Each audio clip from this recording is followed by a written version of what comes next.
Welcome to another episode of the Grey Man Podcast. I'm your host, Harley Fox. Before we dive into this episode, I want to say something up front. What you're about to hear is raw, it's real, and it's not easy. Anthony Symes served as a Cavalry Troop Commander in 2Cav and later in 214. He's seen things that most people couldn't imagine, and like many veterans, the battle didn't end when he came home. He's faced panic attacks, mental health struggles that nearly broke him, but he's fought his way back. Today, he's a father, a husband, and a business owner, and he's sharing his story not because it's comfortable, but because it matters. If you're watching this and you're struggling, please don't go at it alone. There's no weakness in reaching out. There's a strength in saying, I need help. Whether it's a mate, a professional, or someone who's walked the same road, talk to someone. You're not broken, you're human, and you're not alone. This is the Grey Man Podcast. This is Anthony Symes, unfiltered, unflinching, and full of fight. Before we get stuck into this episode, real talk. 95% of people who watch the Grey Man Podcast don't subscribe, which means I'm really bad at asking, or you lot are just lurking like it's a surveillance op. If you've watched more than one episode, you're basically part of the team. Hit that subscribe button. It's free, it helps us grow, and it means I can keep bringing you these stories that punch you in the chest and hug you in the same breath. All right, thanks for being here. Let's roll.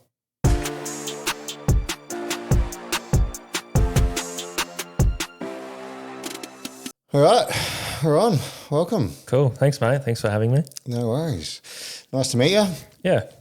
What do you go by? Simsy? Symesy. Yeah. Symesy. Yeah. No worries. I'll do a little intro afterwards and chuck it on the start to introduce you. But basically, you've seen the pod, so we just fucking have a chat about your life and what decisions brought you to defence and adventures and fucking stories, and then how your transition was is usually a big one, and then what you've been doing since your biz.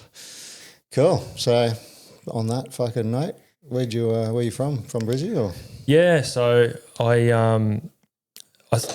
was born in Brizzy, and then I basically went. My dad was a copper, so he got stationed out west a fair bit. So in the early years, when I say early years, it's probably 1 to 5. I lived out in sort of central Queensland, outback Queensland, I guess you could call it, sort of like Cunnamulla and Eromanga, Charleville, Tambo, those sorts of places. Yeah. Yeah, so I did that, and then... What was that like? It was... I mean, I can remember some things from it, but I do remember having like emus in the backyard and that sort of thing, like emus and fucking, you could dig for like opals out the back, when we were in Eromanga, because it's just down from, I can't remember what the creek's called, but it's where like a lot of, Burke and Wills and all that sort of stuff sort of went exploring and that sort of thing. There was you could fucking dig for opals in the backyard, which was pretty amazing. Did you get some? Yeah, I think the family did. I don't know where they are now. I've always sort of wondered that. Where did they end up? But I do remember seeing like opals on our sort of coffee table and dinner table and that sort of thing. It was just super, super, from what I can remember, just very dusty and hot as fuck all the time.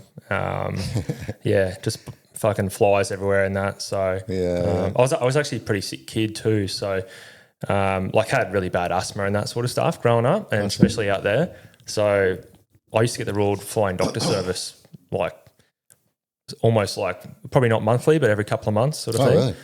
Yeah. So I was catching fucking flights galore back in my early days, but I just can't remember any of them.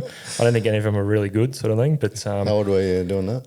I would have been 2, 3, 4 sort of thing. Right. Yeah, and then once we finished out there, I believe Whitsundays was where Dad was stationed when my parents divorced, and I remember that being like, if you're a copper, that's the place to be. There was a fucking like a police house which was rent free on the beach in the Whitsundays, and the police station was right there, sort of thing. So, nice. We sort of my parents separated there, and then I moved back to Brizzy. So I moved back to the Redlands, which was where I'm at these days as well. And all mum's side of the family are from there. So yeah, I moved there and, you know, did primary school there and that sort of thing. And yeah, it's pretty comfortable life there, really. Yeah. Yeah, right. Where'd the cowboy vibes come from? I think, yeah, probably definitely dad's side of the family. You know, mum's side of the family is pretty much just been like Melbourne and, you know, Brizzy and that sort of stuff. So yeah, definitely come from dad's side of the family, always in the country, you know. So my pop was a copper as well, but he didn't stay in. So my dad did about 43 years, but pop did about 15 or so. And again, like mostly out in the country and that sort of thing. So they even so once my parents separated, we were always in the country, you know, my grandparents' place or at my dad's place. So yeah, so that's pretty much where I come from. I remember listening to like Johnny Cash and Merle and all that sort of stuff back in the day, like as a kid. And I loved it back then. And even like Brooks and Dunn and Garth Brooks and that sort of stuff. And like obviously none of my friends listened to it at that stage. Just thought I was a loser sort of thing. But yeah, I don't think I told anyone I listen to country music sort of thing. Yeah, I always listen to it. And then even when I went, you know, my missus, my wife now, I don't think I listened to country music in front of her for about a year. Because I was like worried about what she'd dirty little secret. Yeah, she's a metalhead. So I was like, oh, please don't leave me. Country's one of those ones that fucking you either like it or you hate it. It's like there's a real divide. Yeah, So what sort of music do you listen to? Is like anything but country? Yeah, dude, I remember being in Acapulco and the platoon sergeant was like, you know, you've got your stereo in the hallway or whatever, and he was like, you can have any music you want except for country and western. He's like, there's two types of music you can't listen to, country and western. So and I was like, yeah, that's gay. Who would listen to that? So I'm like buying like metal CDs and shit, and then I'll save the country for when I get to Pucker. Shit. Yeah. Fuck. Were you doing shooting and stuff when you were going and staying with your dad? Yeah, I do remember. Yeah, but when I was young, we did. Not a whole lot, but like we were in the, you know, we'd go out and do pink hunting and that sort of stuff. And we'd just be in the car. So he used to take the cop cars, you know, so they're like, because they're like Land Cruisers and that sort of thing out there. And so they'd just take, who knows if it was even his rifles or their rifles sort of thing. But yeah, we'd when I used to visit him on the holidays and that, we'd, you know, go camping and that sort of thing. And he'd go sort of roo hunting or pig shooting and that sort of thing, and then just use them for, you know, for the bait, for the crab pots and that. Yeah. So I still remember, like one day I was pretty young.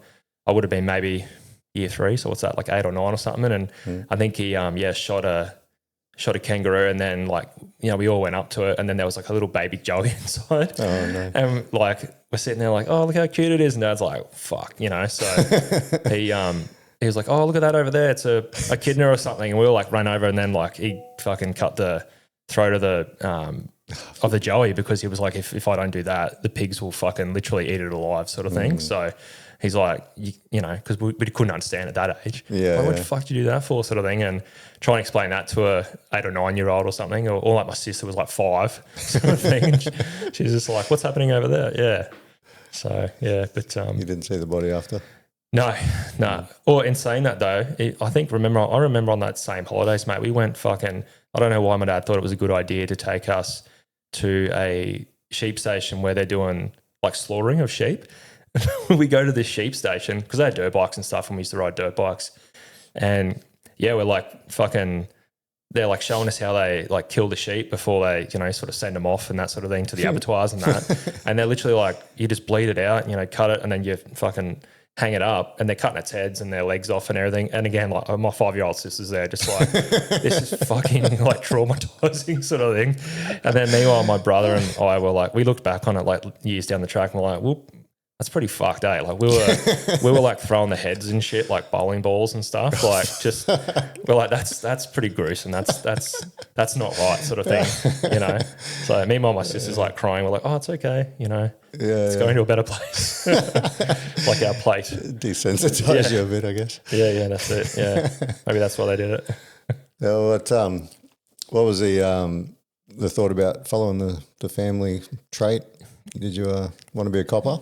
No, so no, I didn't want to go down that route because like my pop left, and he, like, I don't think I ever, like, I think he was still in the cops when I was young, but he didn't really have too many fond memories of it. I think he just thought it was, like the obviously commissioners and all those high ranking. My pop's a grumpy old bastard, but he's a good bloke, but he's a grumpy old prick, and he would have been a grumpy old copper, and so I think he just didn't like the politics of the job. So he left, and then Dad, as I said, he did 43 years, he got a Star of Courage in that time and that sort of thing. He was in a siege while we were out west. Actually, when I was a kid, there was a siege, and he was out. He was the only copper there at the time, I believe. There's a guy I don't remember the story exactly, but I think he had some hostages or something with a rifle just holding up the pub out there over something quite small, I believe. But I can't really remember the story exactly. But Dad did, I think, hold him off basically for 3 or 4 hours until the next copper got there, because they were all obviously one-man stations back in the day, in the 90s sort of thing. So he sort of just had to hold him at bay until he got back up. And then even then it was like only, one more copper or something like that. So, but he ended up getting the Star of Courage for it. So good on him for that. But yeah, I think I didn't really want to follow that track because like my dad, like my pop was a grumpy prick, but my dad was like next level sort of thing. He was, I think he'd seen a lot of stuff in his time in the coppers. So he was pretty, I don't know, like it definitely took its toll on him. So he was quite like an angry dude and that sort of thing. And growing up with him, it wasn't that fun to say the least sort of thing. So, like alcohol and stuff, or just lots of alcohol, like pack a day sort of smoker and that sort of thing. And I knew lots of coppers. Like Dad started a footy team in Harvey Bay because we played on a footy team, and I think a lot of the people that played there were like guys that Dad and other dads who were in the police and had sons in the footy team. They get dirty looks a lot, and like sort of people look at them like, "What the fuck are you doing here?" So they started him and another copper started a footy club, and before you know it, there's just the whole team's coppers. Like the whole senior footy team was like almost all coppers. So I got to know lots of them, and it was really fucking good to know them because when you're out on the weekends as a young fella sort of thing, you sort of they'd like, Symesy, get in the car sort of thing, and they'd just drop you home sort of thing. So, but yeah, I think for my dad, like he was, I think already sort of probably dealing with a lot of mental health issues. I've never spoken to him about it, and it's something that I think after sort of dealing with mental health issues myself now, that I'd probably like to, or I plan on sort of speaking to him about it and trying to get a little bit out of him and sort of trying to rebuild our relationship a little bit after that, because I think, I think without putting excuses, on someone because of their mental health, I think 43 years would build up some sort of mental health problem and that sort of thing, and like PTSD and that sort of stuff. I'm sure they've seen lots of things, so it's sort of without making excuses for it, it's sort of like, well, I think that's why I didn't want to go down that track. And even Dad said, he's like, mate, don't be a copper. Like he was always pushing us for defence and that sort of thing, because he said, for one, you get looked after financially and it's a stable, secure job. But at that time, I think he thought I was always going to be like a tradie or something, which I thought I was too. My brother would be like an officer or something. But then we just literally changed completely, like almost switched, personas sort of thing. And I ended up going down that track, and he became a tradie. Yeah. And but it's funny, like when I was leaving, when I was thinking about leaving defence at one stage, I was like, I thought about maybe being a cop, and Dad's just like, no, don't do it, because it's definitely not what it, it's double not what down it, on your mental health. it's not what it used to be and that sort of thing either, I don't think. They get thrown under the bus pretty quickly these days. It'd be a tough job. Lots of the whole system's built around DVs and fucking stuff now, which is fucked. And they don't seem to be doing too well at it with look at broken fathers and that's the family court system and stuff.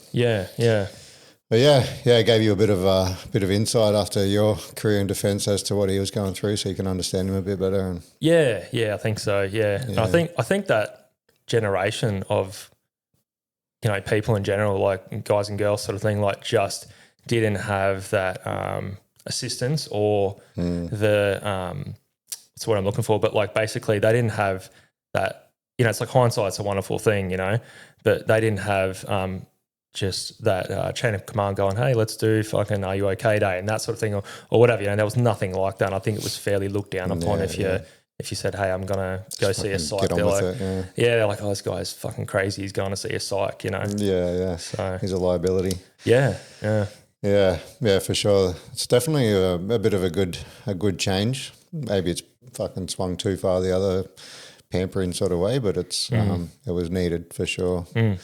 But yeah, being a copper, dude, I guess it was good that you had that exposure from a young age to show you what you were going to be getting in for if you did go down that route. Yeah, it's no picnic, that's for sure. Yeah. The stuff you'd see.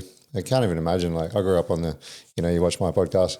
I grew up on that side of the fucking road, so I saw a lot of, you know, the kids getting abused and living in crack houses and stuff. And you know, when you're a cop and you come over and just see these neglected kids and fucking just the fucking shambles that they live in. Yeah. It must be pretty hard to go home and fucking feel. Yeah, that's it. And I think, even, you know, like I look at sort of my high schooling years was in Hervey Bay, and I didn't really, because like, you know, I lived with my mum and that, and it was very, you know, she's a wonderful mum, you know, like just really caring and loving and all that sort of good stuff that you want. And then my brother was pretty rebellious, you know, when he sort of like joined high school, and I think mum was just sort of like, you know, it'd be good if you could live with your dad for a bit just to get a little bit of discipline or something like that. You know, I don't really know how they sort of worked that out, but that's what they sort of chose to do. And I didn't really want to, I was pretty close to my brother, so I didn't really want him to like go live with dad by himself. I wanted to be there with him. So that way, I don't know, it was like a weird type of FOMO where it's like, I don't really want to do this, but I sort of want to be there with my brother sort of thing, if that makes sense. And then we sort of did 1 year of high school in Brisbane, and then he's like, oh, we'll move up. I'm getting stationed up in Hervey Bay and that sort of thing. And because he just fucking, you know, again, being a country copper, he hated the 1 year that he did in Brisbane sort of thing. Like just really didn't like it. And so we moved up to Hervey Bay, which is sort of known for its, you know, whale watching and all that sort of stuff. But it's fucking criminal underground. Yeah, it was ridiculous, eh? Like I remember getting up there and again, like I was probably almost a little bit fucking bubble wrapped from, you know, bad stuff, sort of growing up with my mum, which is fine. You know, I honestly think we sort of had a pretty good childhood, you know, like we were still out on BMX bikes and skating and all that sort of good stuff, causing a little bit of ruckus, but not being fuckheads, you know. And and then we moved to Hervey Bay, and I got, you know, I'm like put in a state school, and I was like, oh, fucking hell, this school fucking sucks, you know, like there's fucking like deros everywhere and all this sort of shit. But honestly, it was a good school. Like I made some really fucking good friends there, people that I'm still really good friends with now. And although, like, I don't think I could have gone back to a private school after that, because it was just a lot more free when it came to, you know, what you could wear and the classes that you could do and that sort of thing. You know, they'd sort of try and give you an opportunity if they saw that you were good at something, you know. So if you were good at sports or whatever, you know, the boys would place. A lot of the boys would play sports and that sort of stuff and actually do really well with footy and that sort of thing. For myself, like I got into music and I was playing, because like when I was in, you know, a private school, I'm playing snare drum, which is really pretty lame and boring. And then when I got up there, they were like, here's a drum kit and here's some dudes that play guitar. You just play with them, you know. So, I played in a band and we're playing, you know, sort of Blink 182 and fucking Newfound Glory and all that sort of good stuff. And then I played in other bands. We played metal and that sort of thing, and we just stayed really close friends. And the school, you know, like you'd go out, just there'd always be parties like every weekend up there. It was unreal. You know, you'd go out Friday, Saturday night, and I'd sort of just mow the lawn, get $30 from dad, and go and buy a pack of ciggies and a 6-pack, and that'd be me for the weekend. I'd be stoked. I get like a six pack of bloody Jim Beam or Real McCoys or all that good stuff, you know, back in the day sort of thing, Voodoo Magics. And yeah, man, it was just like, that's what I mean. Like it was a bit rough when we were up there, but being with my mates at the time, like that was the best thing. You know, I don't think I would have had mates like that at the school, you know, out of school in Brisbane at the time. Like it was just a different sort of, just a different sort of, I guess it's a small town and everyone sort of knows each other and, you know, there's almost like a bit of a hierarchy, you know, these groups and those groups and two schools. So like it was always that rivalry there and there's always fights and dudes getting bashed and that sort of stuff. And even myself, man, you know, like just constantly finding myself in someone wants to fight me and I'm like, I don't even know what I've done wrong here sort of thing, apart from just being here and they just having a good pick you out of a crowd. Yeah, man, yeah. And I often got told that, be like, oh, we just wanted to fight somebody, so you were pretty small and you know, like, and then but again, like going back to my brother, he was really, really good because he was sort of involved with the wrong people and, you know, doing drugs and all that sort of stuff. And the thing is, he'd always sort of be at those parties though. So if anything happened to me, I'd literally turn around and he'd just be fucking punching on with this dude, like before I'd even like had a chance to sort of get out. Because, you know, I think having that growing up, especially with, like I said, like with my dad was pretty strict and I wouldn't say abusive to me and my brother, but like he would, you know, fucking scream and shout and that sort of stuff fairly often. So I was always quite nervous and quite, when it come to like fight, flight or freeze, I'd often just flight, you know what I mean? I wasn't like a fighter or anything like that. I was just scared and that sort of thing. So I think when it came to, you know, going out in high school and that sort of thing, if that sort of stuff happened and I was a pretty small dude, a lot of the time I'd just be like, I'm fucking out of here, you know, like these guys are way bigger than me. There's fucking more of them than me. And I'm just, you know, I'm just that dude who plays the drums. Like I can't fight or nothing. Maybe they pegged you as a runner and one of them. Just like, I'll catch him. yeah, that's it. So, but I don't know how I didn't get, I don't know. Out of all the times that we're in like these quite big arguments, I don't know how I didn't get flogged proper, you know. Like, never got hard. No, I got sort of the typical, you know, a few punches here and there and that sort of thing. And, but yeah, and then I threw up a few punches here and there, but often they never landed, and then I would just cop it, you know. Be like, well, I tried, and then just get fucking flogged. So, yeah. So was your brother older than you? Yeah, so he's 2 years older than me, and you know, and he wasn't a built dude or nothing. He was just sort of one of those guys at the time that I think he had like a good sort of like, and you'd understand this, like having that sort of bond with a bunch of guys that, you know, weren't really, they were pretty ruthless and that sort of thing at the time. And like you said, when you said you grew up in Sunny Coast and that, you know, like he was hanging out with that crowd, but I think he felt comfortable with them that if anything happened to him, then they're there sort of thing. So, you know, he had that sort of, he wasn't really fearful of anything. He would just sort of get after it and not give a fuck and then deal with the consequences later. Whereas I was a lot more worried about what might happen and that sort of thing. That's cool tomorrow or whatever. Yeah. He probably had a bit of a protector fucking mentality from your dad leading with a heavy hand as well. Yeah. I think that's sort of how it was. And, you know, and years later I sort of said to him, I was like, mate, I'm sorry I didn't do more back in the day, you know, like I feel like he sort of stuck up for me quite often and I probably didn't do enough for him. But again, like, you know, hindsight's a wonderful thing. Yeah. Yeah, it's funny the beach community things. Like I tell people all the time, like I grew up in Caloundra, it was a fucking rough place, and they're like, Caloundra? It's like, but the beach side small town syndrome, I think is like small town syndrome on steroids. It's everyone's fucking trying to out tough each other, and you know, all the surfers are walking around with their shirts off and fucking punching on with anyone that looks at them sideways. And teenage pregnancy is fucking rife.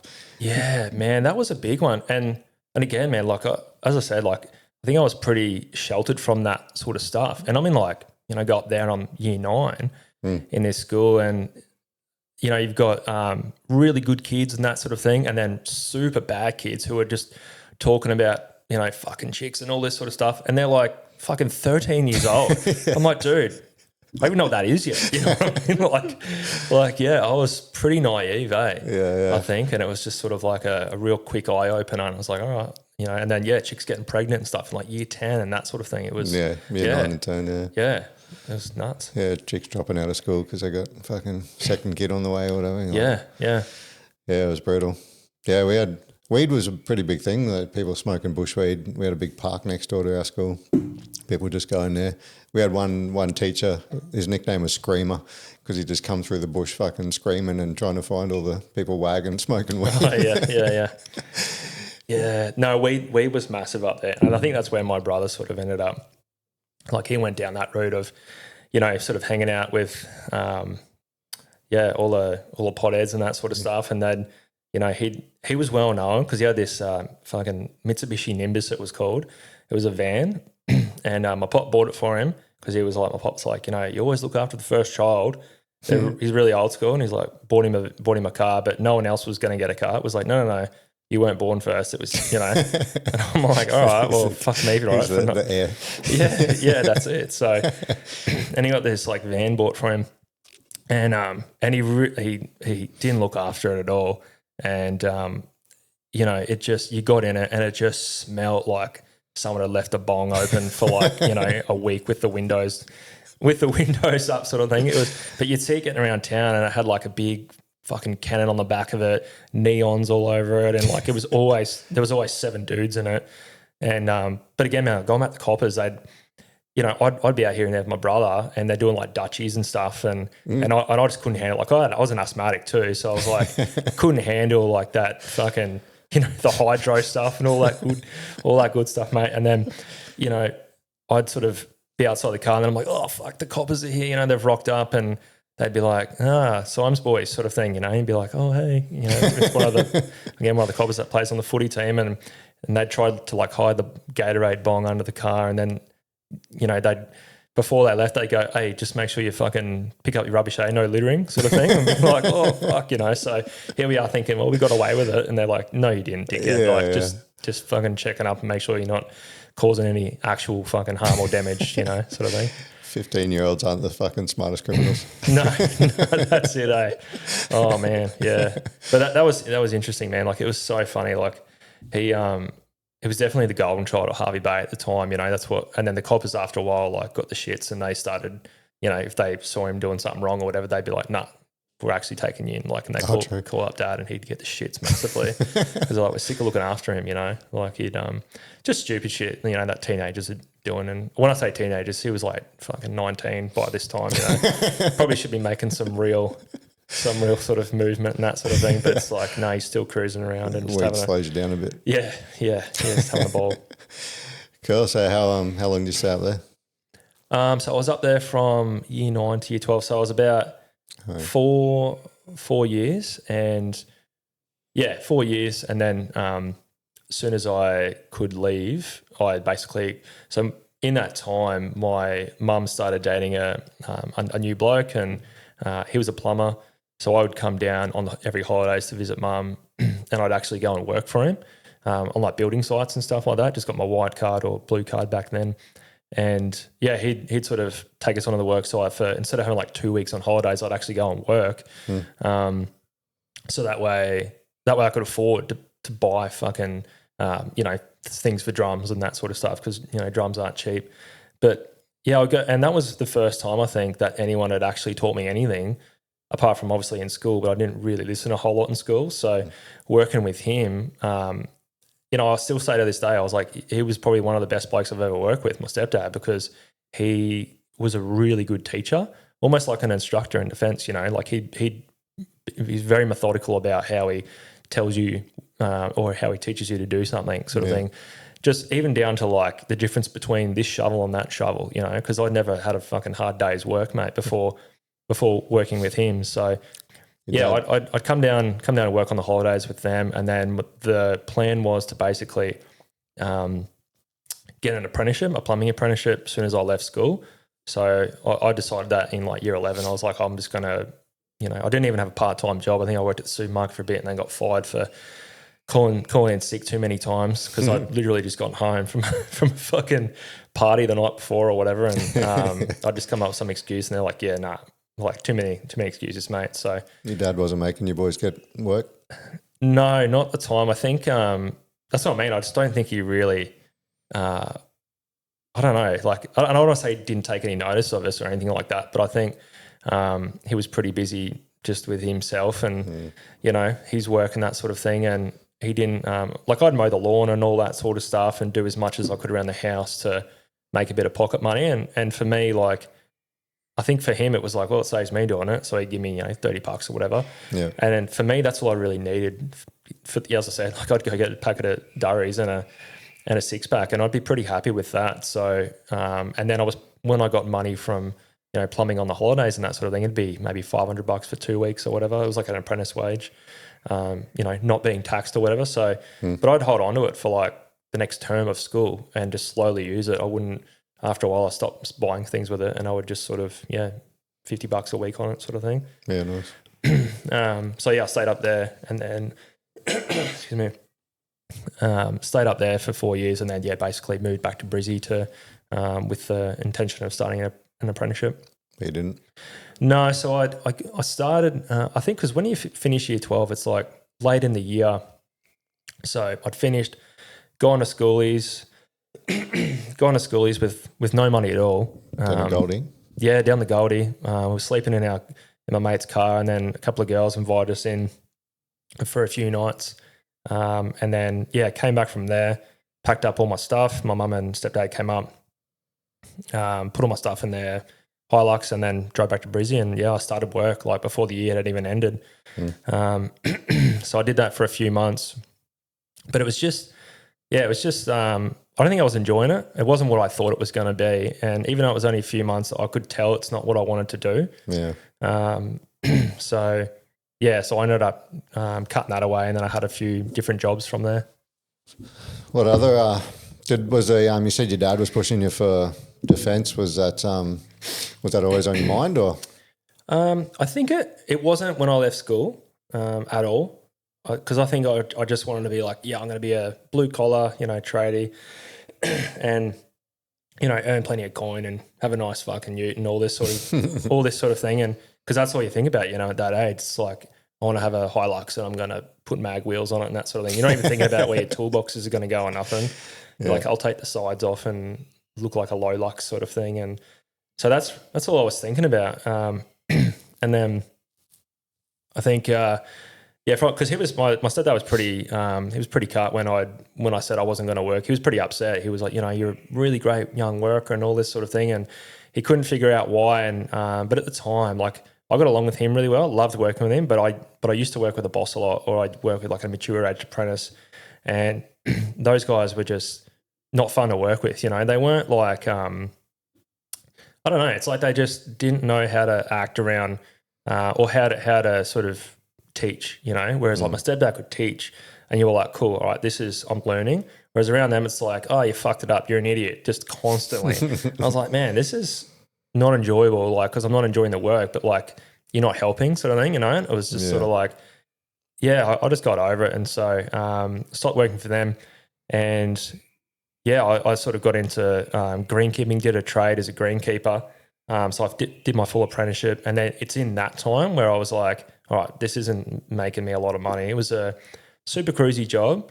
And then a golf course or something? Yeah, I worked on a golf course and, cruising around on mowers and that. And then I started a mowing business on the side, which was just, cash jobs and all that sort of thing back in the day. Yeah. And then from there, I think I saw guys joining that I went to school with, and like my best mate at the time joined, and he went in as an aviation or an aircraft technician. And then my, I say my stepbrother, but it's my dad's girlfriend's son. They've been dating for quite a while. So we always sort of, and they still are, so we still sort of call each other stepbrothers. But he wanted to go into the army because I'd been talking about it, and he was a couple of years younger than me. So by the time I'd finished, should have been like, I'm talking about it and that. He was like, well, I'm going to go do that too. And then and he was a smart guy. Like, I think he got like an OP2 or something like that.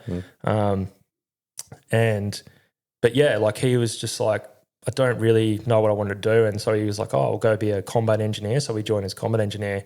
And so seeing, mates of mine go in and then him, I was like, I think I'm going to try and do this, because that's when Afghan was really sort of going on. It was sort of early 2000s.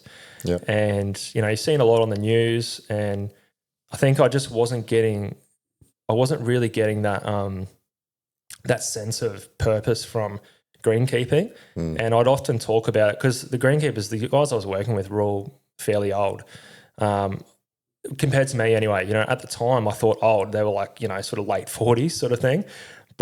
Down the track, I was like, oh, these guys actually aren't that old. I think because I was so young, I thought they were that old. But they had old lifestyles. They didn't really do anything on the weekends. They just sort of came to work and then they drank beers and watched footy on the weekends.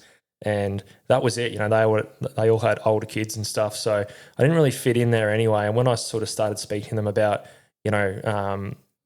possibly going to defence and that, my boss was like, no, you can't go reserves because what does that do for me? And I'm like, well, I don't know, but surely it's a good thing, for the golf course and everything. Cause they had Anzac Day memorials and things like that there. And he was just like, nah, that can't happen, mate. I can't have you work here if you're going to be a reservist. So I just went and worked somewhere else after that. I was like, nah, I'm going to start doing it, the process. So I went and did, the U-Day and all that sort of stuff while I was still there.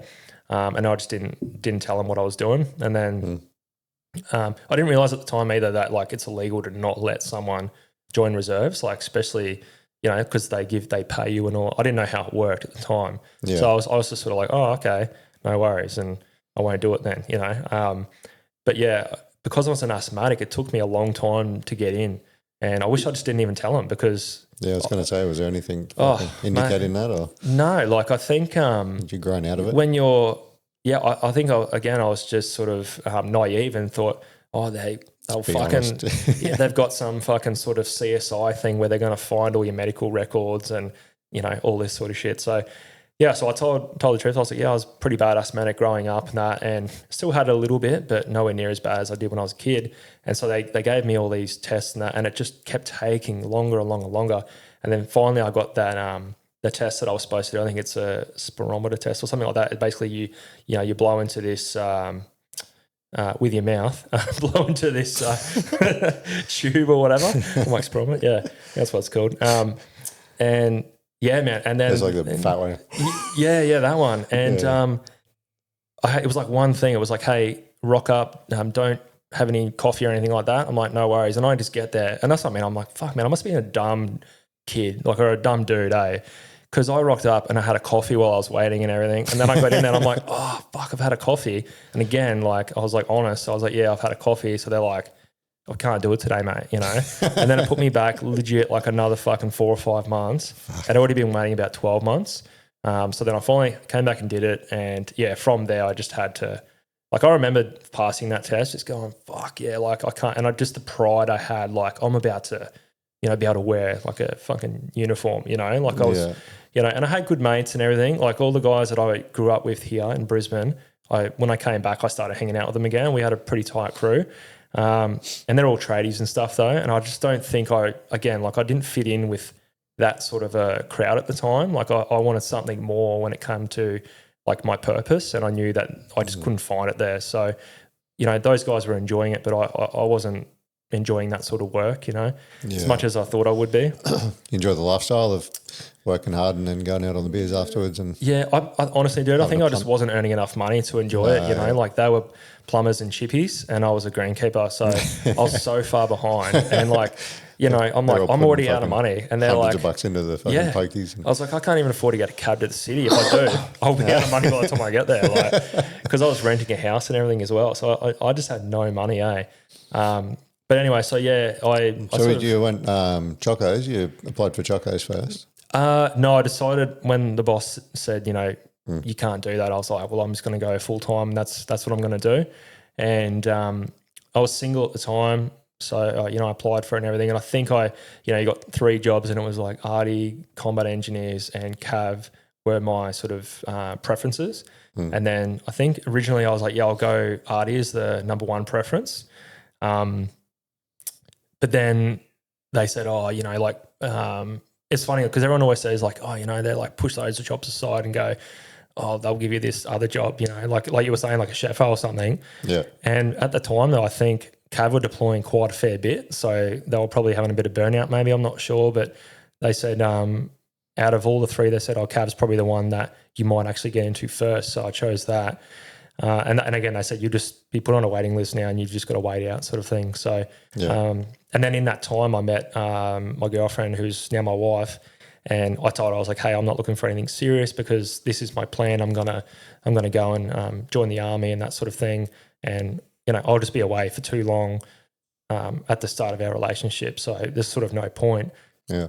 And then, but I've just really got along with her really, really well. And like very early on, I was like, man, I could see myself having kids with her one day. And I just said like, hey, this is my plan. Do you want to do it or not? Because I'm going to do it, and she was all in. So, because her dad was a copper too. Funny thing is he went to the academy with my dad. So I woke up in his house one day and he was just like being super like, she'd never invited anyone back to her house because she was still living with her parents. And she's like, I think my dad will like you. So, the first time I came out to her house, woke up the next morning and he was trying to be all like, super direct and everything. And then Lisa's like, oh yeah, his dad was a copper and that. And he said, oh, what's your dad's name? And I told him, he's like, oh, no shit, mate. Like he called him on the spot. And he was like, guess who's in my house, mate? Sort of thing. So, yeah. Just slept with my daughter. yeah. I was like, oh, this is all good.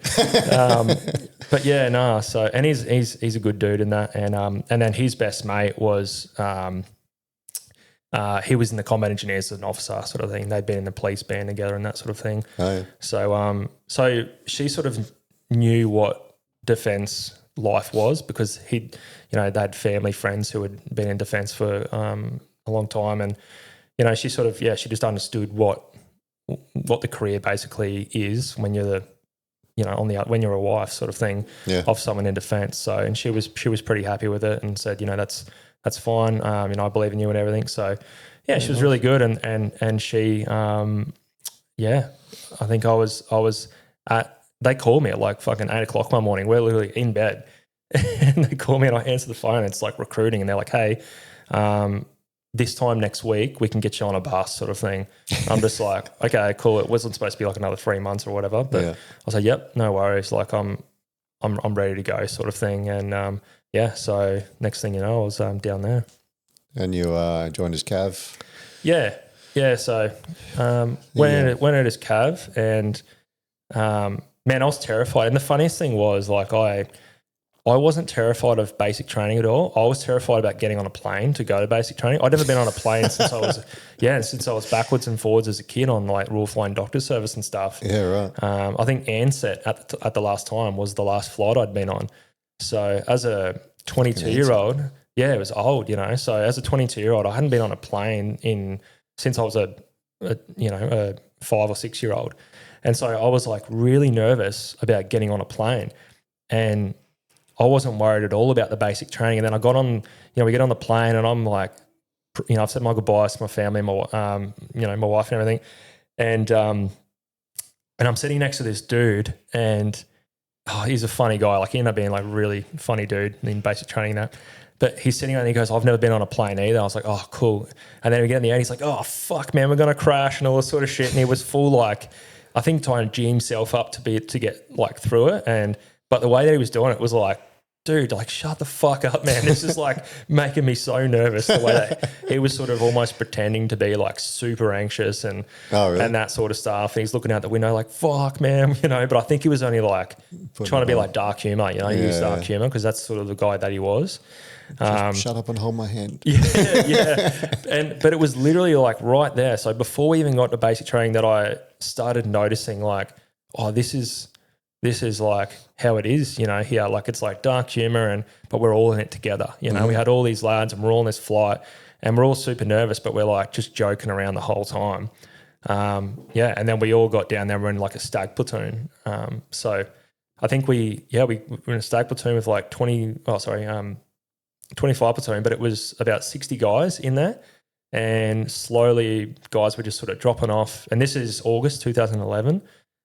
So guys are dropping off, and just it was an eye opener. You know, I think I didn't enjoy it at first. I didn't enjoy like getting yelled at and that sort of thing. I knew it was a big game because I'd call my mates when we were allowed our phones and stuff, and they'd just go, "Dude, just stick with it. It's just a big fucking game. Like once you get through it, it's nothing like that." Yeah. And I think again, like as I said, I had a pretty cruisy life, style up until that point, just hanging out with the boys all the time, my missus, and you know, I wasn't really challenging myself at all. And so getting into that moment, I was like, man, I fucking hate this place. It is so shit. And Did you get yourself in trouble much?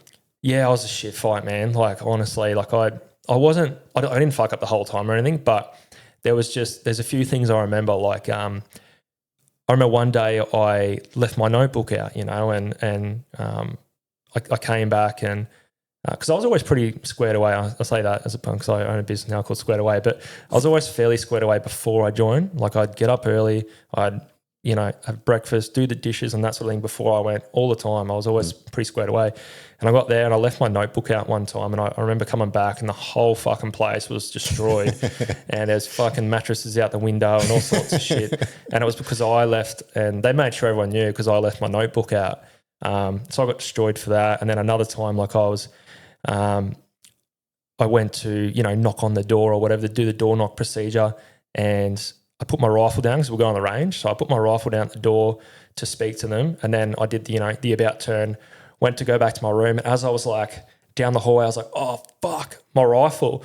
And then all I hear is them slam the door, and they're like, oh, it's my birthday, you know, and making all those jokes, and I'm just like, oh fuck, gonna knock on the door again and be like, they're like, what is it? And you're like, I left my rifle here, sort of thing. And so yeah, they were like, no, it's fucking my rifle now, you know. And then I had to just come back because I'm like, well, what do I do now, you know? And then I remember just coming back and they just fucking engaged me. They're like, we'll fucking speak to you after. And you know, this guy was a corporal. He was a Cav corporal. And he just was a scary dude at the time, you know. He ended up being my sergeant down the track, got along really well and everything.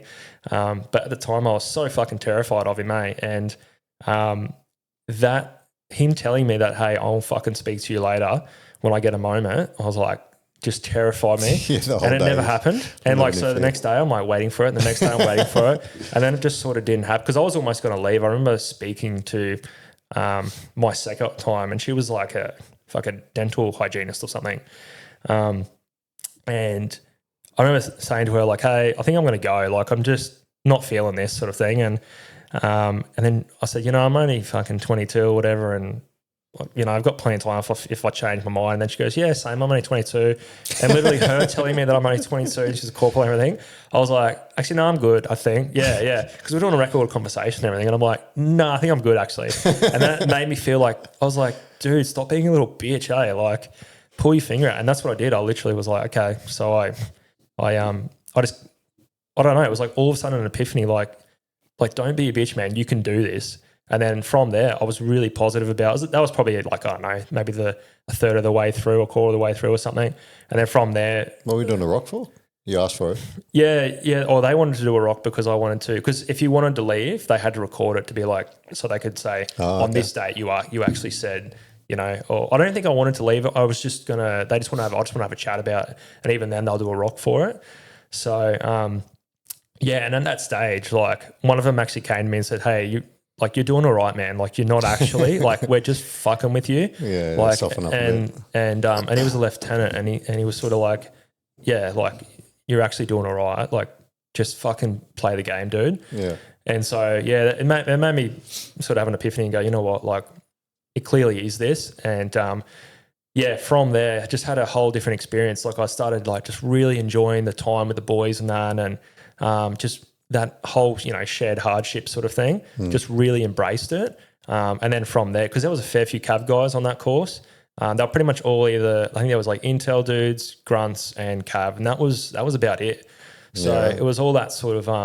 yeah, the war fighters getting ready to go. Yeah, man, yeah. And I think we all thought we were... Because at the time too, there was dudes who were getting killed in Afghan while I was at basic training. I can't remember the names of the guys, unfortunately, but...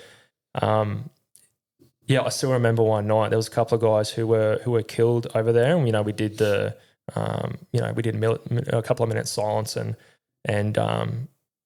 singing the national anthem. Well, we didn't sing it, but we just listened to the national anthem. They said you can't sing it.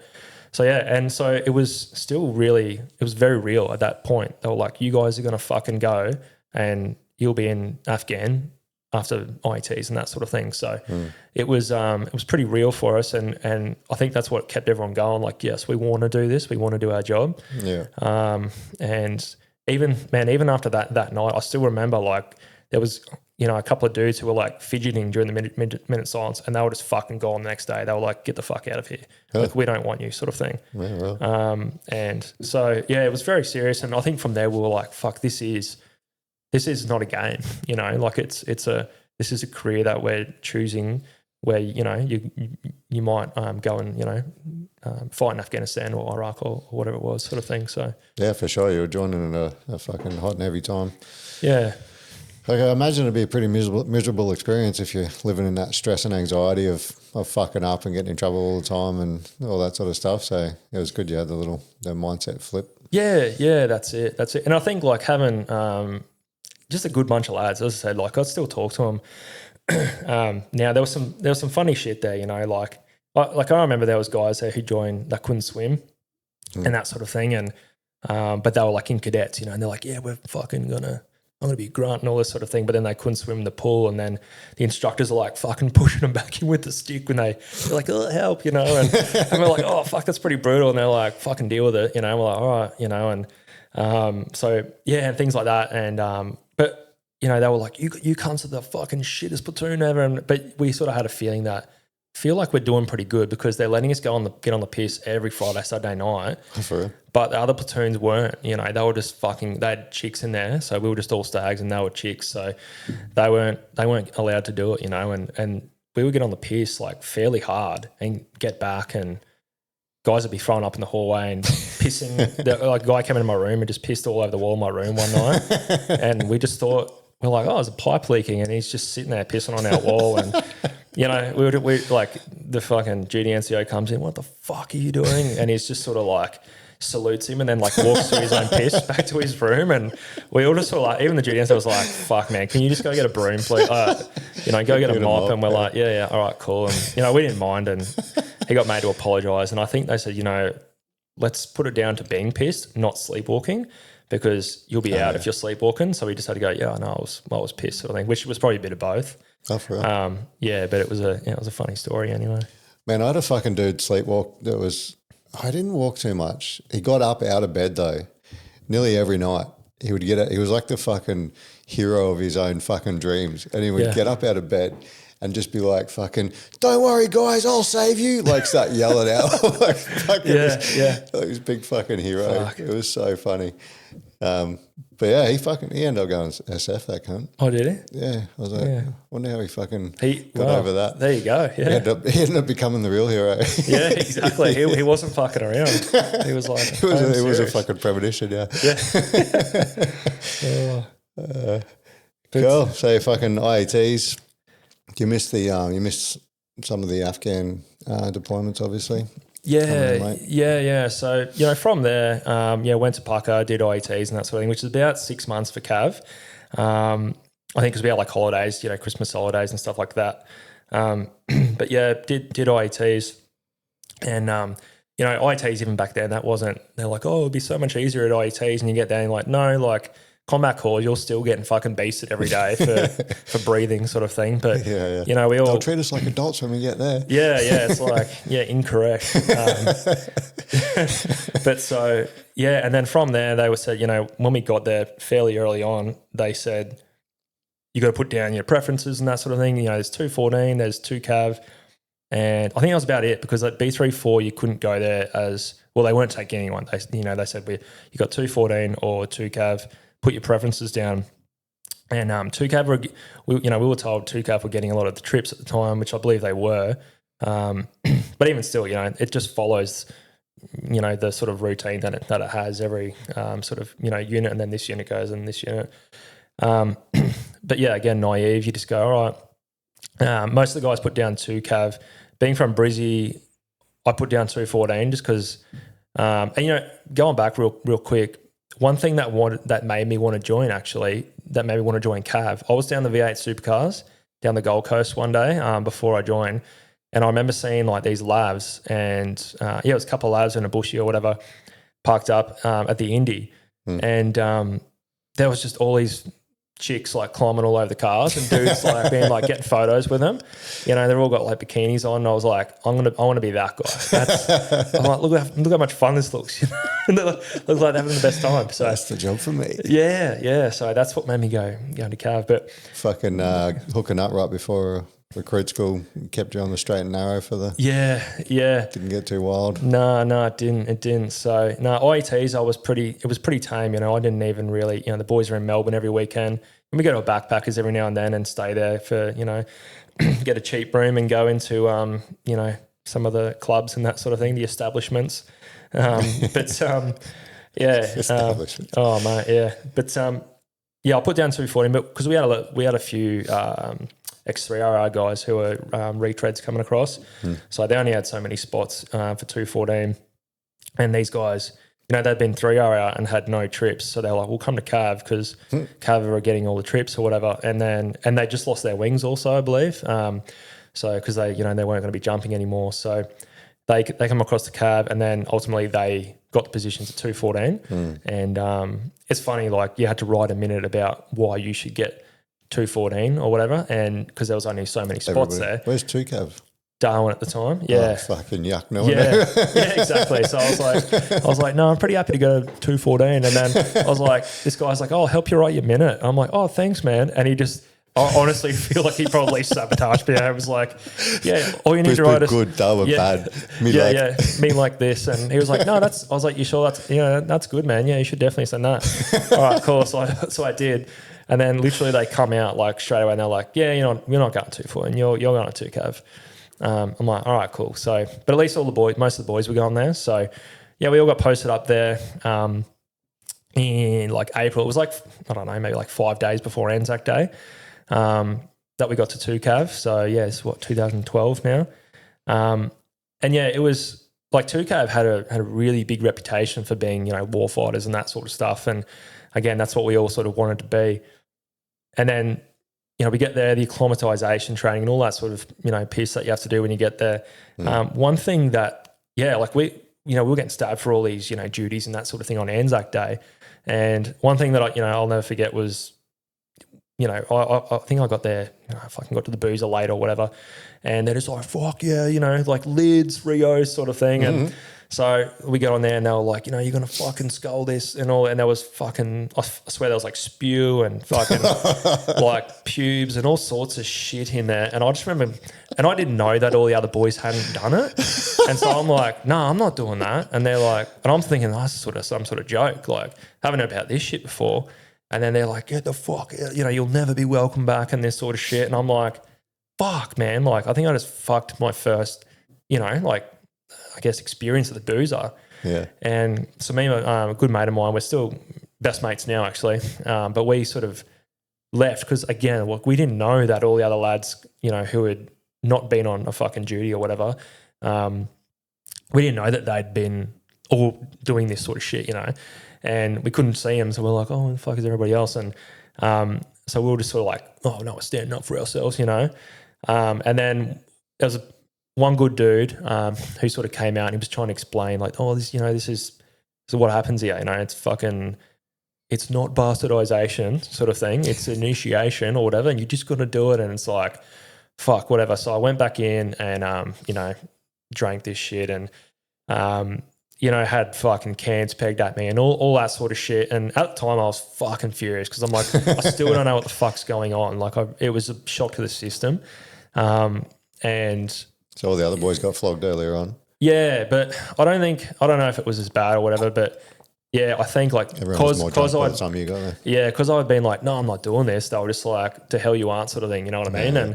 And so I sort of got a bit of a reputation pretty early on, myself and my mate. And you know, he didn't come back in and do it. He was like, you know, stood his ground. I was like, nah, fuck yous. And I don't even really, I mean, it didn't help him, unfortunately, but he's a fucking good dude and made plenty of mates, you know what I mean, in the unit anyway.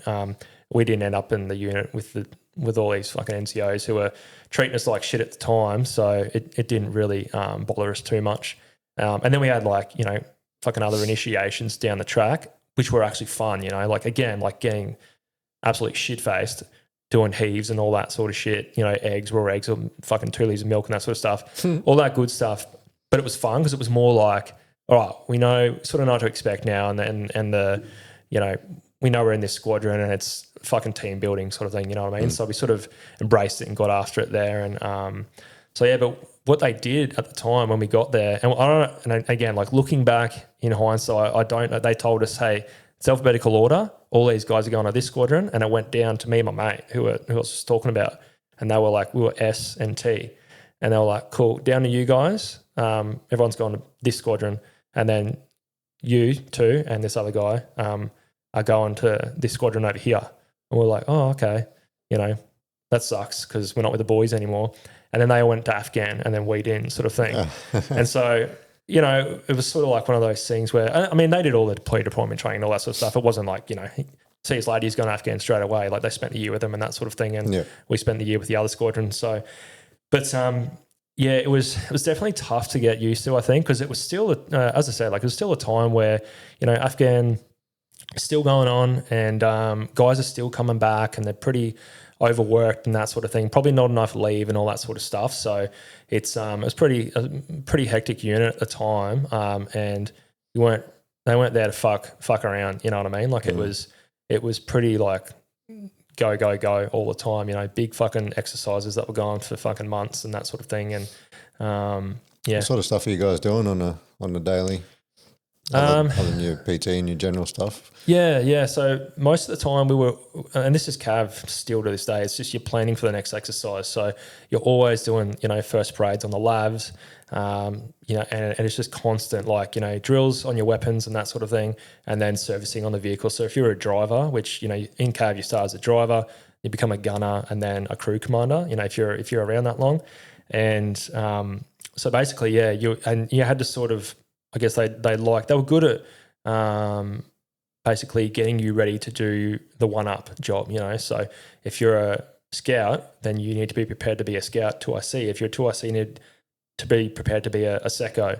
And so most of the new lads would be scouts, Cav scouts straight away. And if you're lucky, you would get in a driver's position. And you basically had to work your way up to there, you know. It was being a digger, it was a big deal to be driving a lav if you're a Cav guy, because there was only so many spots, you know, there's 6 cars. So out of the squadron, you know, you're only going to have 6 guys who are drivers, 6 gunners and 6 crewies, you know, and then obviously there's support and that sort of stuff. But in that squadron, that's, you know, they're the positions. And then the rest of your diggers are going to be scouts or... What are scouts doing? So basically they were just doing route reconnaissance and like route clearances for on foot? Yeah, on foot for the labs. So say for instance on you know, we went down to Sholey at the time, and you know, got attached to another squadron, the squadron that was going overseas at the time. We got attached to them, and we were just continuously like nighttime, just because Cav worked through the night, and most of the time it's changed a little bit now, but back then definitely it was you work through the night and then you sort of rest in the day when you can. And as the vehicle crews would then sort of drop the scouts would go forward and then do like defile clearances and that sort of thing. So like creek crossings, they go through there, you know, do the clearances and then send forward, you know, sort of get on the net and send forward the troop, you know, that they can move forward sort of thing. And it's funny though, because you were like, okay, they'll come through the creek now, like our drills, and then they'll pick us up. And they'll just be like, all right, we're here, keep going. So you just keep walking. You're like, fuck, man, there's a lot of walking, you know. And then I remember on that. Much kit or just weapon and no, I think most of the time sometimes we'd have our packs, and then other times I would leave them in the vehicles. Yeah. But I still remember like my first Hamel was the first year I was at the unit, and being a scout, yeah, it was just a lot of walking and that sort of thing. And you get over it, and then you sort of start making your own entertainment. So, you know, be on OPs and that sort of shit. And at the time, I believe they had like a seco who was usually a corporal. But something had happened to him, he's been injured or something like that. So it was one of the senior diggers who was the secco, and this guy was a fucking loose unit. I won't say his name, but because he ended up going to Holsworthy and all sorts of shit, but he was a loose fucking unit, eh? And so he would just try and make as much fun as he could for us to, because we were like, well, this isn't fun, we're just constantly fucking walking, And so we started like sneaking up to like retrans stations. So retrans station is like basically, comms tower or whatever, set it up on a feature, and we'd sort of go up there, and majority of the time the retrans stations were run by like raffies, and they had all this good shit. So they had like a tent with fucking cans of drink and chips and all this like loaves of bread and all that sort of stuff. Things that like honestly, the lab crews, they had like, cold Cokes and milk and that sort of shit. But as scouts, we didn't get that stuff.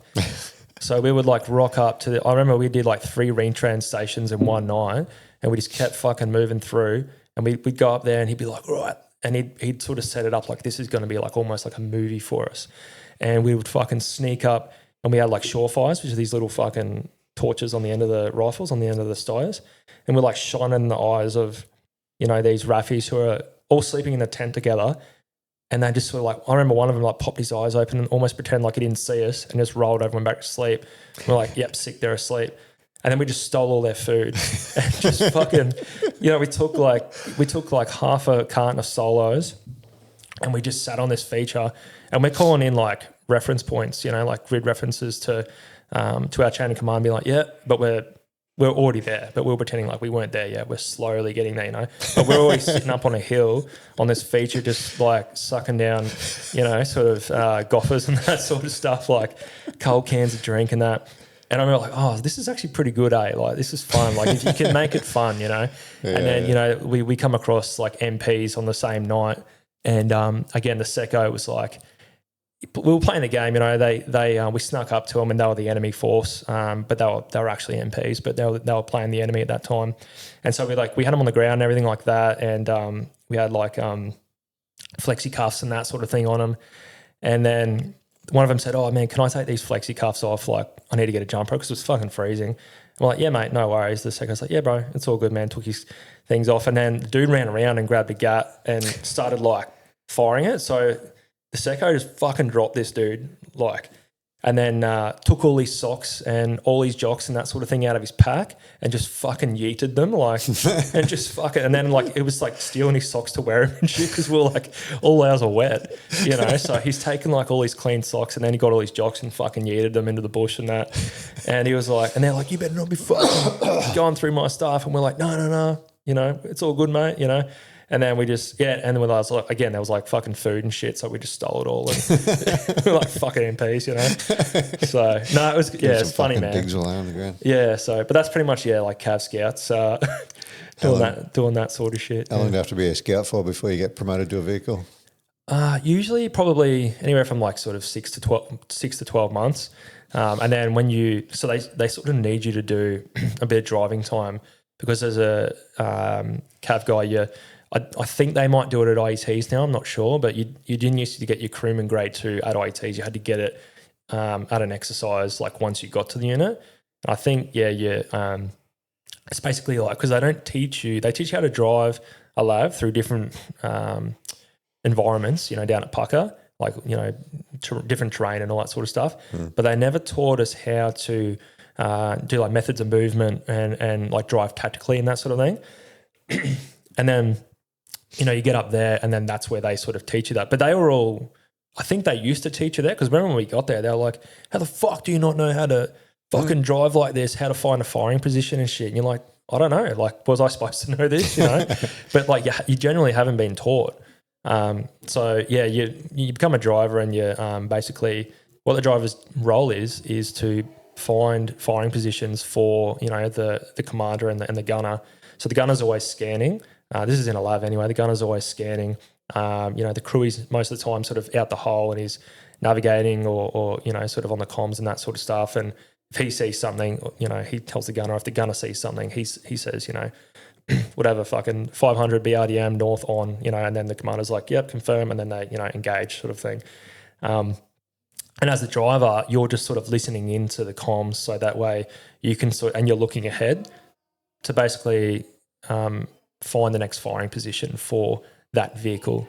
And you're sort of keeping an eye out on the vehicle to the left or the right of you. So that way, if you can stay in line with them, if you're moving up, say in 2 up or whatever, you're staying in line with them, and then keeping your, I guess, commander in a safe spot, but also a spot where he can engage, the enemy target or whatever. Yeah. Yeah, nice. That's with 25s on the labs? Yeah, 25 mils, yeah. And that's the firing is from the inside though, it's not somebody standing on it? Yeah, so you got in labs, you got type 1s and type 2s. So the type 1s had the 25 mil chain gun, and they've got a coax 7.62 millimeter, so Mag 58. And then they also had a flex. Mate, you got a fucking party outside or something there? Okay, what's going on there? Yeah, but yeah, they'd have, and then on the top of the car, they'd have a like a flex mount 7.62. So again, another Mag 58 sort of thing. So yeah, it was, they carry HE and Sabo rounds. So HE, high explosive, and then Sabo would be like armor piercing rounds. Yeah, okay. Yeah. Cool. So where did you you went all the way through to Crewy or? Yeah, so once I'd finished it, so I did my driving time at 2Cav, and then did another year there. So, 2013, a lot of the guys were in Afghan at the time, and we had like this fucking ready troop group. I think it was more to like be ready for like Philippines, things like that, like sort of humanitarian type stuff. Yeah. But we never got to go anywhere there. We just sort of were on, I don't know what it was, like maybe 72 hours nose to move or a little bit more than that, and then it would get brought back to that. So we couldn't travel or anything like that year. Oh, yeah. And pretty much all we did was play Halo on computers and fucking sleep in the labs. Like, it was ridiculous. And then, and then all of a sudden they were like, hey, we're like, they took a bunch of guys from C Squadron and put them in 1 Armoured, which is the tank regiment up there. So tanks never used to be in Brizzy or Townsville, it just used to be Darwin. And so 1 Armoured was the tank regiment, and they were taking guys over to there to go into APC, the fucking personnel carriers. Yeah. And they were basically, because I think 7 RA or 5 RA had them, 7 or 5 had APCs, and then they were giving them back to Cav because they had this thing called Plan B Sheba. And that meant Cav was then going to have like these APCs, and the squadrons were going to be fucking huge, like the size of a regiment almost. And so some guys had been training with 1 Armoured all that year of 2013. And at the end, I had a sergeant who really looked after me. He was a fucking awesome dude. And he said, hey, do you want to go? Because I was looking at maybe like, I wanted to go air crew, be a, what do they call them? A fucking, I can't remember. I think they call them air crew now anyway. Yeah, dispatcher. Like a loadmaster sort of thing in a chopper. And so I wanted to do that, but they were like, you've got to be an NCO and that sort of thing. And then they lost my the HQ lost my transfer documents at the time. They're like, oh, we can't find them, and didn't really try looking for them either. And then when we had this meeting, the Sarge said to me, he said, hey, do you want to go across to 1 Armoured? And they're all going to Adelaide. And like my missus was living up at Darwin at this stage now, and I was like, yeah, she's going to fucking love that, but so am I, So I was like, yeah, we'll do that. And then all of a sudden, man, they were like, oh, we found your transfer stuff. I'm like, no, I'm good. I'll just go with the boys to Adelaide. So yeah, man, we went across, and it was like, there was a few of us, went across to 1 Armoured. It was like a little C Squadron reunion sort of thing at the time, and we were pretty happy. And then, they sent us all down to Adelaide, to Edinburgh. And that was to basically, get that Plan B Sheba going. And it was a really good time. So I was still a driver, but now, we're in APCs, and there were fucking 3 times the amount of vehicles, So each section was like the size of a troop. It was, and then a troop was like the size of a squadron. Like, it was quite a large footprint on the ground sort of thing if you looked at it, and a lot of dudes. And so everyone sort of was... So like each tank has support vehicles and stuff? Or? Yeah. So we didn't have tanks. We just had APCs. But we had, like mortar variants. We had engineer variants, Yeah, there's a few different variants and that sort of thing. And they all just had, it was just a 2-man crew. So you have a driver and a crewie, and the crewie's got a 12.7 mil, so a 50 cal. And it was, they basically chucked all of us drivers straight on a crewies, and they were just pumping us through crewies, getting everyone that could qualify to be a crewie. And then all the new guys were just going straight into, there was no scouts. It was like straight into driver spots. And then instead of having scouts, we were having dudes from 7RAR in the backs of the car. So we would go out, and then we'll drop them. And it was an unreal time because like it was fun. There was no more like, because Cav's recon, right? So it's like it's a reconnaissance role. Whereas when we went across to APCs, it was all about shock action, So we would move forward with tanks, and the tanks would just fucking obliterate anything in front of us, and we would just be there on the 50 cals.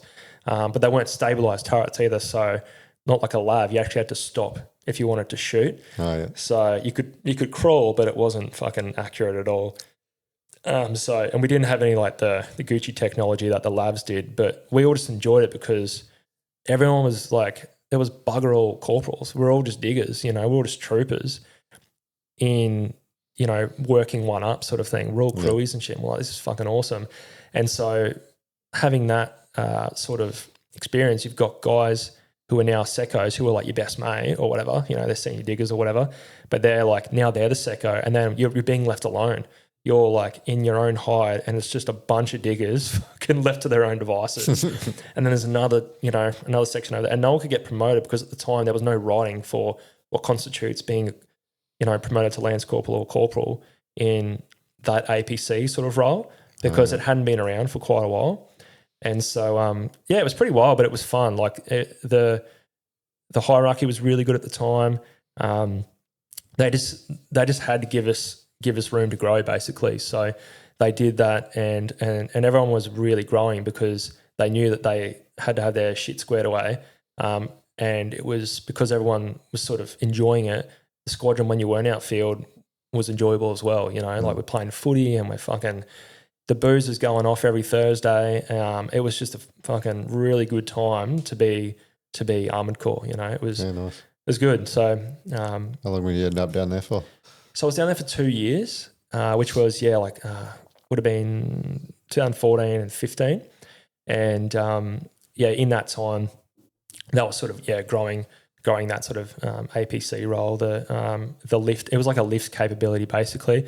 So all our mates who were still doing the Cav stuff were sort of like, that's fucking gay, like you guys are just taxis for these fucking grunts. And we're like, no, we're not. But it was like, yeah, we sort of were, you know what I mean? But we didn't care because we were like, well, it felt a lot cooler. Like we were doing, like, as I said, we're rolling up tanks and they're fucking using 120s and we're sitting right next to them, like firing the 50s. And it was just all going on, it was good. And then the grunts were in between us. So we're just all moving up in this big fucking extended file with vehicles and grunts and just fucking obliterating the targets in front of us. And it was, and then, I'd be doing stuff with like, I was in, the support troop for a while. So I'd be rolling up with engineers doing breaching and that sort of shit. And like my role was just to drop them there. And while they're setting the breaches, I'd just be like sitting on the 50, just fucking, massive bursts into the distance, just basically sort of covering these guys while they're sort of trying to set this, because they were supposed to be aiming the distance or whatever. And so it was just, it was fun, it was mowing down kangaroos. Yeah. I actually, down the track, I got an emu once. I was, I know. I'm like, I cannot believe I fucking shot an emu, which is not just on our coat of arms, but it's like we wear plumes in our hats, So it's like that's where you get them from. Yeah. You got to fucking kill an collateral emu. damage.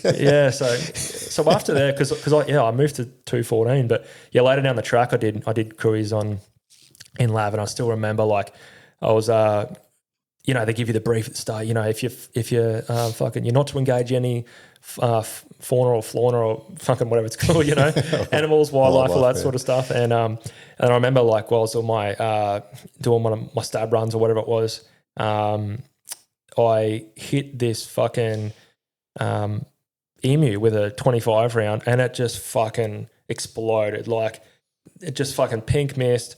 And then you saw bits of guts hitting the ground like 2 or 3 seconds later. That it just fucking flowing up in the air. And it was because the vehicle targets, a BR-8 target or something like that, would go down when you hit it. And then behind it was a fucking emu. Oh. And so as it went down, the last round hit it and just fucking exploded.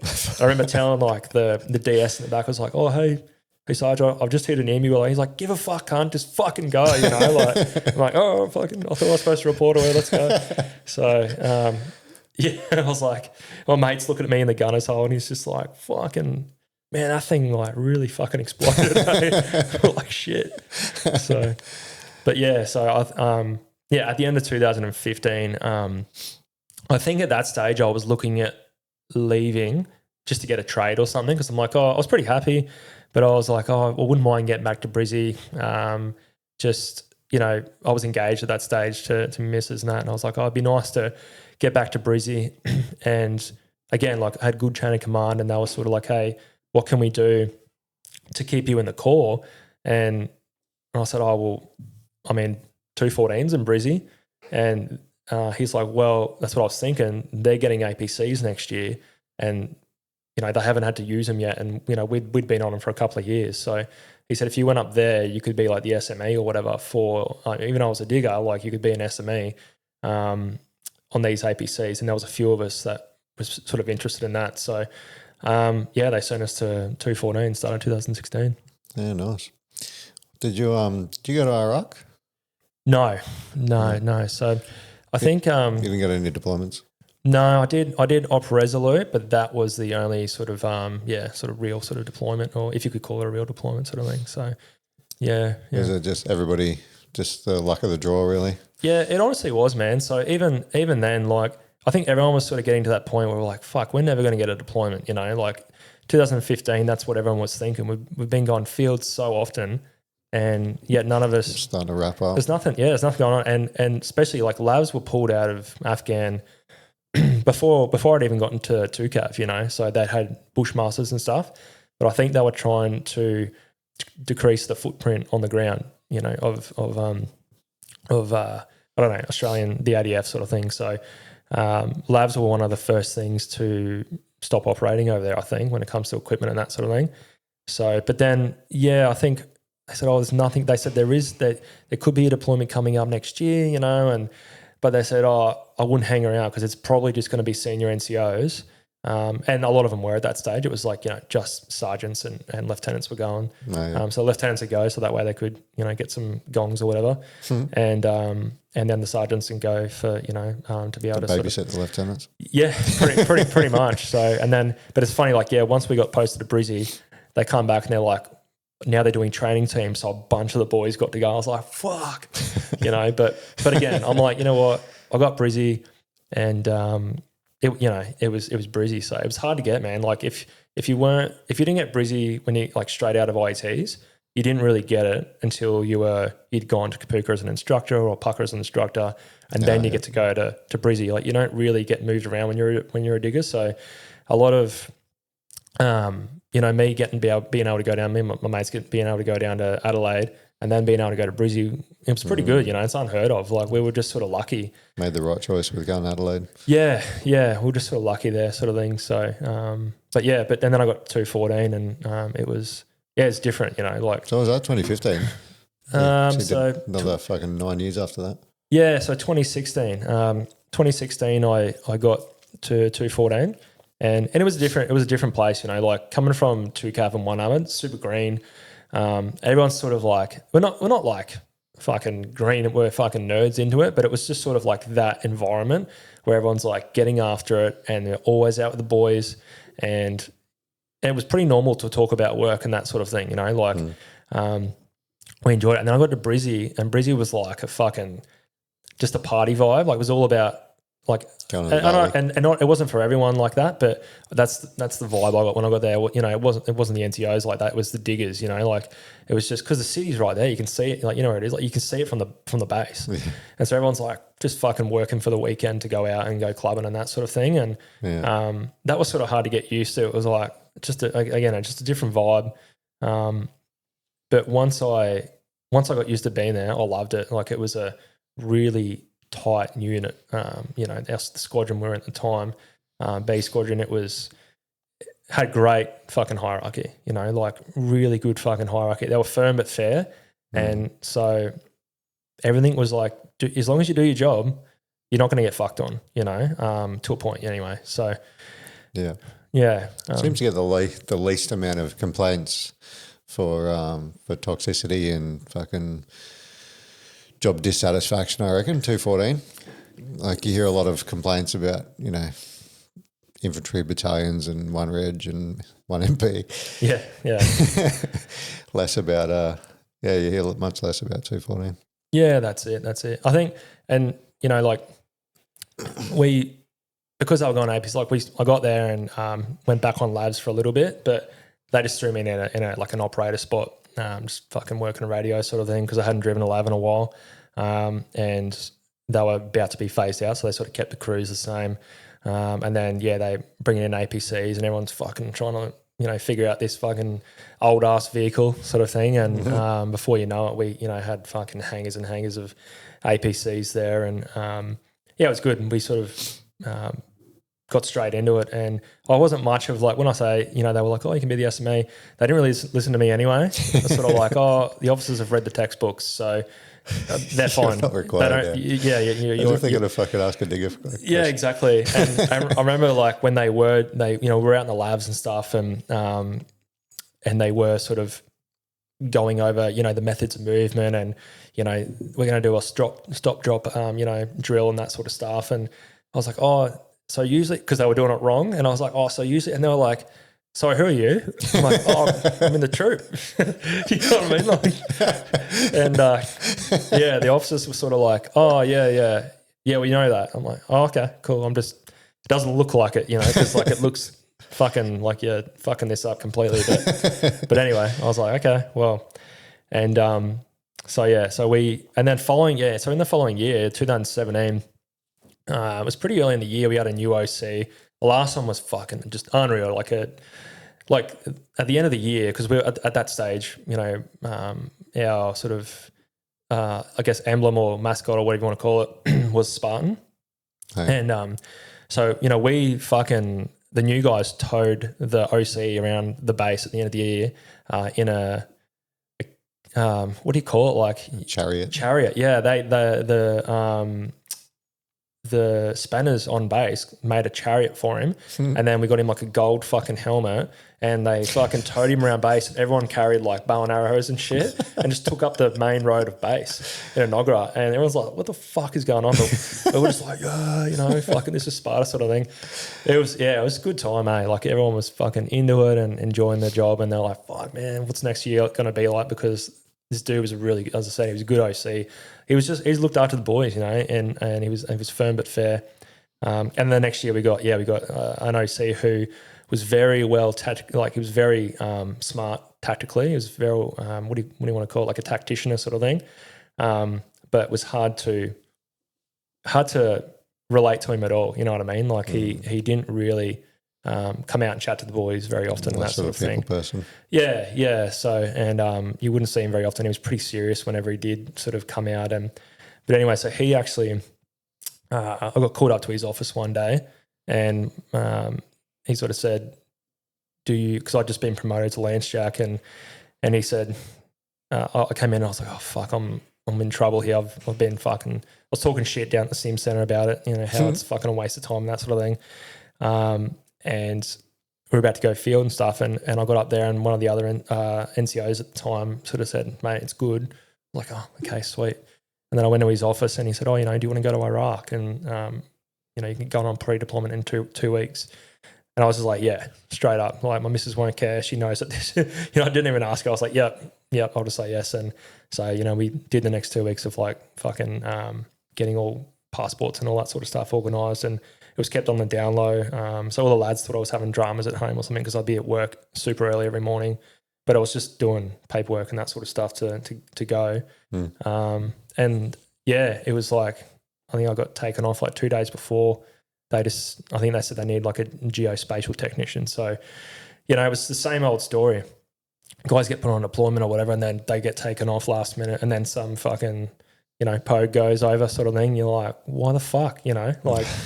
And so, yeah. Just fucking needed a spot for him, and Yeah, and so they just took your spot. Yeah, cut mine away, sort of thing. So again, man, it was just another thing. I was just like, God, I fucking hate this stuff, you know, like.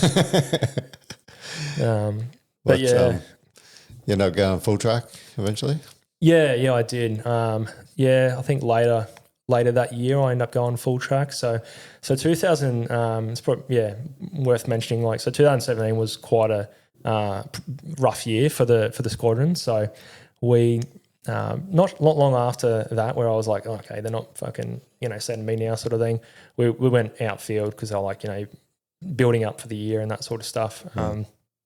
To the same old exercises and that sort of thing. You got new lieutenants, so they need to be fucking they need to do all their drills and that sort of stuff and their exercises to be signed off so that they're technically certified, you know what I mean? Or I don't know how it works, probably certified as lieutenants or troop commanders, sort of thing, Yeah.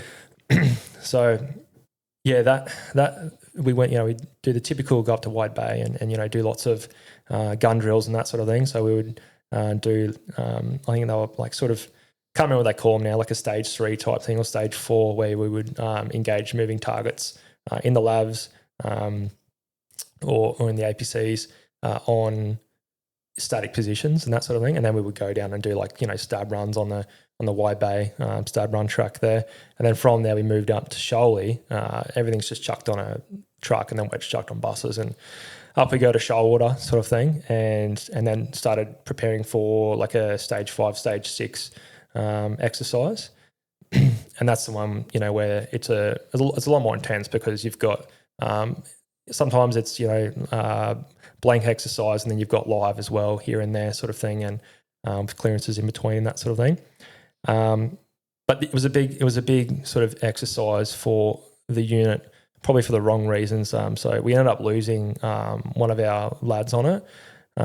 So Stuart Redden, Red, as he was sort of known as, we sort of went out as to prepare. I guess it was like sort of almost like went out one night, and then to put a hide in a certain area up in Shoalwater, sort of thing, to then prepare for like stepping off the next day.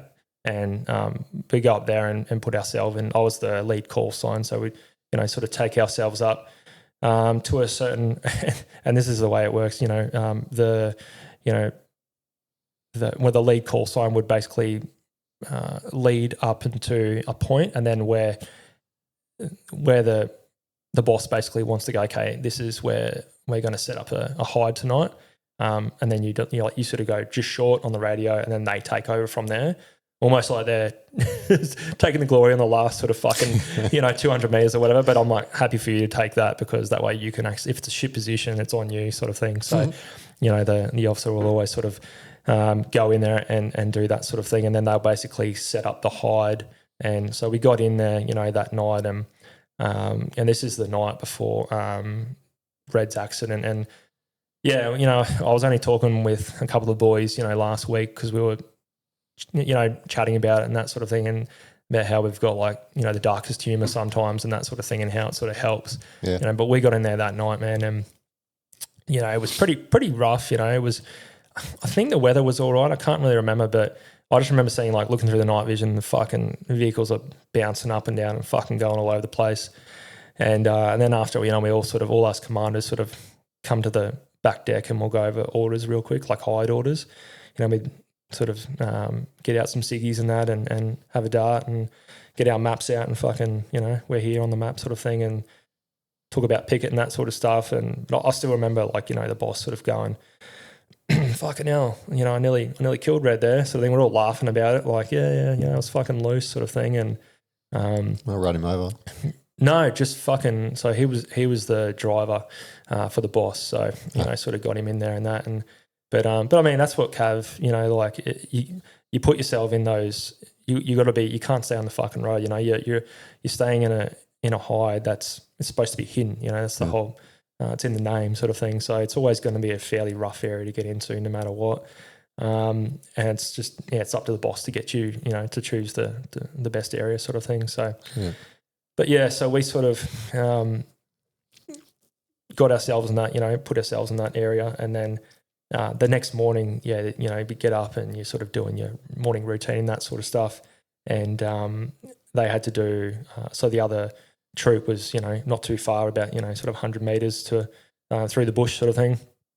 And then you've got, your HQ and that sort of stuff as well in there where they're doing orders and stuff. So basically what would happen is our boss sort of said, all right, I'm just heading to orders. And we're like, yep, no worries. And then sort of drove to orders.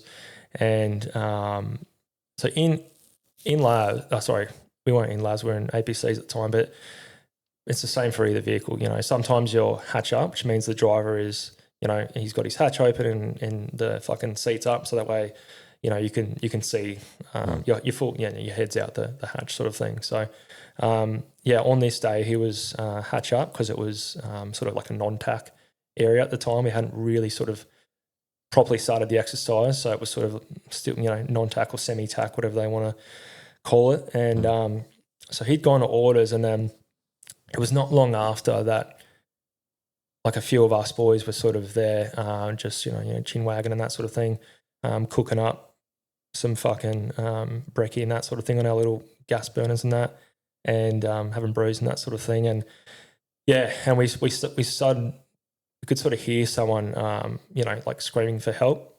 And at the time, I think we all just thought it was the CASEVAC rehearsal. So CASEVAC is, your casualty evacuation. But whenever you sort of start an exercise and that sort of thing, they'll always do like CASEVAC rehearsals, so they know how long it takes for a vehicle to get from that position to a HLZ, and then to make sure that they can get there in enough time. And then they'll sort of time it and that sort of thing, and make sure that it's viable basically, and that they can do it. So at the time, we sort of I still remember sort of hearing someone sort of screaming for help, and I just remember saying like, "Fuck, do you guys hear that?" And they're like, "No, I don't think so." And then and then you could hear it again. I was like, "Help!" And we were like, "Fuck, is that so?" And then, but it just didn't sound real. It sounded like, "Oh, it's real." And one of the boys said, "No, it's just a CASEVAC rehearsal." And he was a call, so we're like, "Okay, it's just a CASEVAC rehearsal." And then things started sort of coming through the net, but it was sort of like broken, and we weren't really listening to the net at the time. We're outside the vehicles, and we just assumed that it was one of the, because we had engineers and that sort of stuff with us, and we thought, okay, one of these guys is fucking doing something stupid and he's fucked himself up, like we were literally picturing that guy, like one of the boys was saying, oh, he's probably, he's fucking running into the tree with body armor and flinging back sort of thing, and so we're sort of having a laugh about it, we're like, oh yeah, it's just this, they're fucking around or whatever. And then, next thing, there's a fucking vehicle flying past, and it was like one of the APCs. I'm like, holy fuck, like, oh yeah, there must be the CASEVAC rehearsal or something. Again, we didn't really know what was going on, sort of thing. And I don't, it's a lot of guys remember this differently. This is just how I remember it. So I'll put that out there. This is, a lot of guys remember this happening differently, but for me, I just remember seeing the boss came back down from orders, and he didn't come back in his vehicle. He was sort of walking through the hide location, and he was just white as a ghost, mate. Like he was really fucking like goosebumps talking about sort of thing. Like he was just walking back through, and just looked like something bad had happened, and he had sort of, he obviously, someone had given him a new shirt and that sort of thing. And you could see he had like his hands washed and that sort of thing, but there was lots of blood and that sort of thing between his, his fingers and that sort of thing. And at that stage, we were like, because the boys were starting to go, what the fuck's going on? And then, so we sort of, grabbed the boss, us crew commanders at the time, so we said, hey, what's going on? And he's like, oh, we'll just pray that Brett will make a quick recovery and that sort of stuff.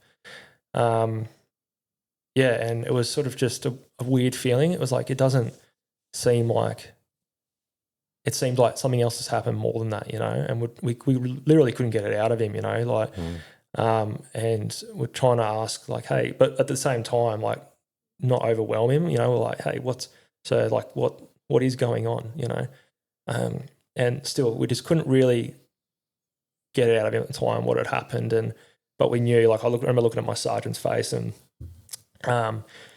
he, he's a pretty stoic guy and that sort of thing, and he was just sort of like, fucking, I think something's happened here, something worse, and so he sort of tried to take him aside and that sort of thing, and then the next thing you know, over the net, the boys like, hey, they want us up the top, sort of thing, so we're walking up to the top at this stage to the sort of SHQ area, and most of us, we still sort of, a lot of the boys, like, the troopers didn't really, weren't really aware at the time, because we sort of took the boss and he had him sort of, in an area where not everyone could just fucking stare at him and that sort of thing, and we were just trying to sort of shelter him a little bit, and then we sort of, they're cooking up and stuff, and we're like, hey boys, we got up to the top, and they're like, oh, I'm still trying to fucking finish me fucking brekkie burrito type thing, you know what I mean, my fucking bacon and egg wrap, and we're like, no, I think, even myself, I was like,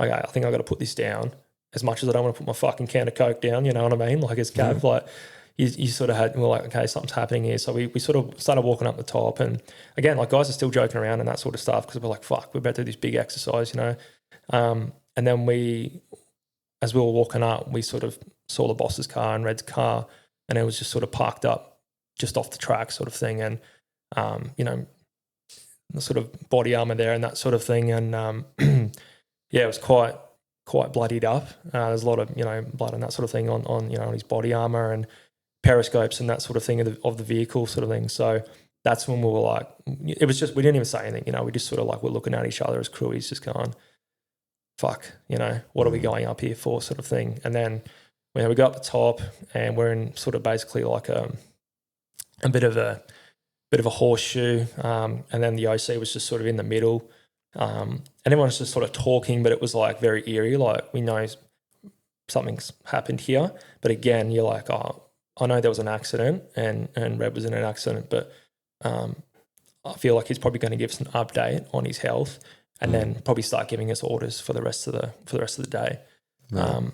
And then once everyone sort of got, like, even the engineers and everyone was there, once everyone was up there, they just, the OC basically was pretty short and sharp with it. He was like, hey boys, there's no, like, I don't know exactly what he said, I can't remember, but it was very short and sharp, and it was like, unfortunately, by the time Red had got to the HLZ, there was no signs of life, and it was just like, holy fuck, like you could have heard a pin drop, and everyone was just, I think everyone was just in complete shock that something like this had fucking happened, right there, sort of thing, and we're all here, and it just happened in the middle of, like, and not, like, it was right there, but you couldn't fucking. How did we not hear it? You know what I mean? It was fucking right there, but in the bush or whatever, and yeah. And I still remember seeing, like, solid dudes, man, like solid dudes just fucking dropping to their knees, man, and like hugging the dude next to them, like full crying, like full fucking in tears, fucking crying, and yeah, I just remember, like, sort of looking at my couple of good mates of mine, and and it was just. Yeah, I don't know. You didn't know what to think, you're like, is this fucking serious? Like, has this really fucking just happened? Yeah. How did this just fucking happen? Yeah. Just in disbelief, like, he was just fucking here, like, he was just here. Like, how the fuck has this happened so quickly, and then, but straight away they sort of said, the Padre was already fucking pretty much there, like, it was like, go off into your troops, and then we'll provide further information, when we know it, sort of thing. And so from there, it was like, go back down the hill and fucking sit with your troop, and what do you do, sort of thing, like. Yeah. Somber. Yeah, it was very, very somber, and we just, we're like, fuck, we're just joking around about this shit, like not fucking 2 hours ago, because that's the thing, like, guys are like, oh, fucking, I'd fucking break me fucking leg to get out of here, sort of thing, and that sort of stuff, you know, and just the sort of shit you talk, you know. What happened? So yeah, it's good that you asked that actually, because you know on the news and everything at the time, it was reported that a tree had fallen on him, and you know I don't think that's it's not what happened, you know what I mean? So for us, we were like, oh, a fucking tree fell on him. That's it's not what fucking happened, mate, you know. And so they were moving back to our hide. And on the way back, they were doing had to go through a little bit of a creek crossing sort of thing. It wasn't deep or anything like that. They had no water in it. It was just sort of overgrown, really overgrown grass. And so in that time, he's sort of gone down and this is in the APC and he's out of the hatch. Yeah, so he's out of the hatch in the APC, and he obviously hasn't seen it, and neither has the crewie. And what had happened is they'd sort of moved down through the creek line, and so usually when you see trees and that, you can knock down trees and fucking push, you know, down logs and all that sort of stuff in these armoured vehicles. And what had happened in this instance is they've sort of pushed this fairly wide tree branch, I guess, or I wouldn't call it a log, but a tree branch, quite large in diameter, sort of pushed through it, and it was in the long grass. So again, they probably didn't see it, and it's sort of it's pushing forward, and then all of a sudden, you know, the vehicle's sort of like this, trying to push it, and it just went like that, and just sort of flung over the top, and you know, being hatch up, it's sort of blunt force trauma. Yeah. And sort of just got him. Yeah, he had, you know, obviously had a helmet on and all that sort of stuff, but there's no real protection there, you know. So, yeah, it was just blunt force trauma, and from there, that was when the boss was sort of that was the help we were sort of hearing, and he was sort of screaming, going, you know, fucking help, and the vehicle's still moving, very slow, but the vehicle's still moving, and obviously, you know, Ray was unresponsive, and he's trying to sort of climb out the crewie's hatch while it's going to try and, you know, he was just, fuck, what do I do sort of thing, you know, trying to do the best he could. And it's just the two of them there. Yeah, it's just the two of them. And then at the time, I think the engineers were just off to the side where it happened. So I'm not sure whether they saw it, but they were pretty much right there. The combat engineers. And screamed past. Yeah, so I think, I mean, what had happened is one of the young lads, new to our troop, jumped in the back door and then crawled through and actually pulled on the handbrake to stop the vehicle, sort of thing, and turn it off, shut it down, because it had gone back up, you know, the other side of the creek line by this stage, sort of thing. So, you know, he'd gone back in and pulled on the handbrake to stop it, and then they were sort of trying to pull him out from there, and got him straight into the ambulance. I think it was in the ambulance variant, so I can't remember if it was an ambo variant, or they just got him in the fucking closest car. There's a lot of things that I just don't remember from it, from that time, which is it's strange, but yeah. And then they've gone flying past, and you know, basically, you know, down the track they said, hey, you know, a few days later there was a doctor who said, you know, even if they had a fucking neurosurgeon on hand at the time, they wouldn't have been able to save him.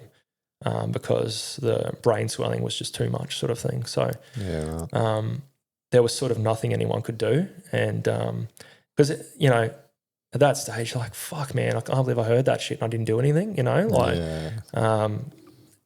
And you just, yeah, as I said, there's nothing anyone could have done. It was just one of those things that at the time it happened, you know? Had the LT pull up. He was joking about the same thing. Yeah, honestly, he was pretty shaken up, and the thing is, everyone was, but yeah, I give him credit for he's still in now, and he's sort of moved his way up, and he's done really well, and sort of credit to him, I think, because you know, as I said, it's an unfortunate accident, and I don't think there was any blame there and that sort of stuff, but I know that he probably felt, you know, a lot of sort of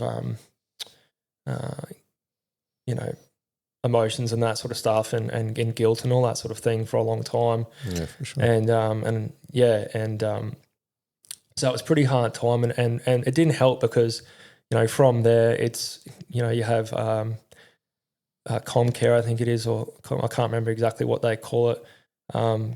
They need to come out and do their investigation. You know, so we weren't allowed to move. Everything was halted. It sort of after that, it sort of turned into you guys just need to wait out until further notice, you know. So, so you're all stuck there. They took our phones off us and all that sort of shit straight away. And then, you know, they basically, it was already on the news and that sort of thing at home. And we didn't have our phones, so we didn't, you know, like weren't able to chat to our loved ones or anything like that, obviously, because they had to tell, you know, his parents and that sort of thing. But everyone was so shook up, you know. It was like the hardest fucking dudes there, like some really good senior NCOs, you know, in that squadron, and they'd been in some pretty hard times in Afghan and that sort of stuff, and even them in that moment, they were just like, "Fuck, man, I've never had to deal with anything like this," you know, like it's a real hard one, because they said, you know, when we were fucking overseas, you could. You know, if one of the boys was killed over there or whatever, they'd, you know, that's like their mission, and we're going to fucking go out and they'd, you know, find fucking Taliban or whatever. But in this scenario, there was nothing that anyone could do, and there was no fucking, you know, fighting back and that sort of stuff. And so everyone just sort of had to, you know, if you're an NCO at that stage, and I'd only just recently been promoted, as I said, but you sort of just had to be there for the boys, because it was very, very young squadron, you know, there's young dudes all in their early 20s or even younger sort of thing. So you just had to sort of be there for them and fucking pass ciggies around and go and and just constantly just fucking doing the rounds, just making sure the boys are all right, you know, and making even like chatting to the boss and you know, the other lads that were there, that it was just constantly just because we were there for days, you know, we were there for probably fucking 3 or 4 days after it happened. Yeah, right. And it probably wasn't healthy because a lot of lads had to keep walking past the vehicle and that. But yeah, it was just, and then from there, you know, automatically they're like, okay, there's already like guys fucking trying to plan for the funeral and things like that. And the bosses basically just, they said, hey, you need to start, we're still going to keep training with this exercise, it's still going to keep going. Whether you might not like it, but it's going to keep going. And they said, oh, we're going to send 50 guys back for the funeral, and then everyone else will just sort of wait out here, and then you'll continue. And then everyone's just like fucking losing their shit, just being like, hey, this is not all right, you know, like, and the problem is, you know, it's such a big squadron and that, and everyone's mates with everyone, you know what I mean? There was no fucking, everyone's fairly close and that sort of thing. And then they pick the 50. So the one good, they got his mates his real close mates, because like I was mates with him, but I was a good sort of workmate of his. You know, I didn't really go out on the weekends on the piss with him a whole lot and that sort of thing. It was one of the boys, and he was just a really fucking good operator. So I should probably mention that, because he really was. Like, he was driving for the boss, because the boss always want the best drivers, and he was just your typical fucking larrikin, good operator. You know, he was just a really good guy, just a really fucking good dude, competent, you know, like a really well-liked guy at the unit and the squadron especially. But yeah, they got his close mates to pick the 50 guys that were going to go back, and there was a lot of guys who obviously weren't going to be able to go back, and you could find their frustration, you know what I mean? Like they were like, oh, I myself got picked to go back, and I was like, fuck, I don't feel like I am worthy of that, you know what I mean? When there's other guys here that, like diggers, you know, that had only been in a couple of years, but they were fucking really good mates with him, you know? Yeah. And so they ended up deciding, because there was a lot of fucking like diggers just fucking going, no, I'm not fucking doing it. I'm not going to continue this exercise. Fuck that, you know. And the CO, mate, the CO come out and was like, and there's dudes like, hey, is this about fucking money? You know, why the fuck are we staying out here? Surely we can all fucking get on a bus, go home, fucking, you know, sort of pay our respects, and then we can come back, and then I think there was the brigade commander come out, man, the fucking brigade commander come out, and he was like fresh cams, we're all fucking, I know we'd only been, like, it was only start of the exercise, but we're all, I think guys just sitting down there for a few days, it was like, and he'd come out and at this stage, by the time the brigade commander come out, we were already like in a different location and we're going through drills and shit already. Going back through drills and stuff, and so we're in cams and that, we're out of our fucking PDQ, back in our cams, sort of supposed to have our game faces on and stuff, and then the brigade commander come out and he's like got cam paint and everything on and super clean and everything, and we're just like, what the fuck, dude? Like, no offense, but nothing you can say right now is going to make us feel any better. And so, yeah, there was a lot of like fucking anger and that sort of thing towards people fucking putting their papers in. Yeah, almost. Yeah, pretty much. Like that was the feeling at the time with a lot of guys, and in the end they decided, they're like, no, we'll send everyone home. There's enough, the engineers that were there. And credit to the fucking combat engineers, by the way, because they were the ones doing first aid. They were some of the guys doing first aid on him. Other guys that were doing first aid on him were, his good mates who had just done their fucking CFA course, So they, they were fucking hit pretty hard by it, I think. And in the end, they all sort of, we packed up that area and left, and sort of they decided to take us to Sabina Point. So Sabina Point up in Shoalwater Bay, I don't know if you've been there or not. It's like it's where you would go to have like a bit of a rest day or whatever. On an exercise. There's like a little beach there and that sort of thing, and you're fucking it's in the training area.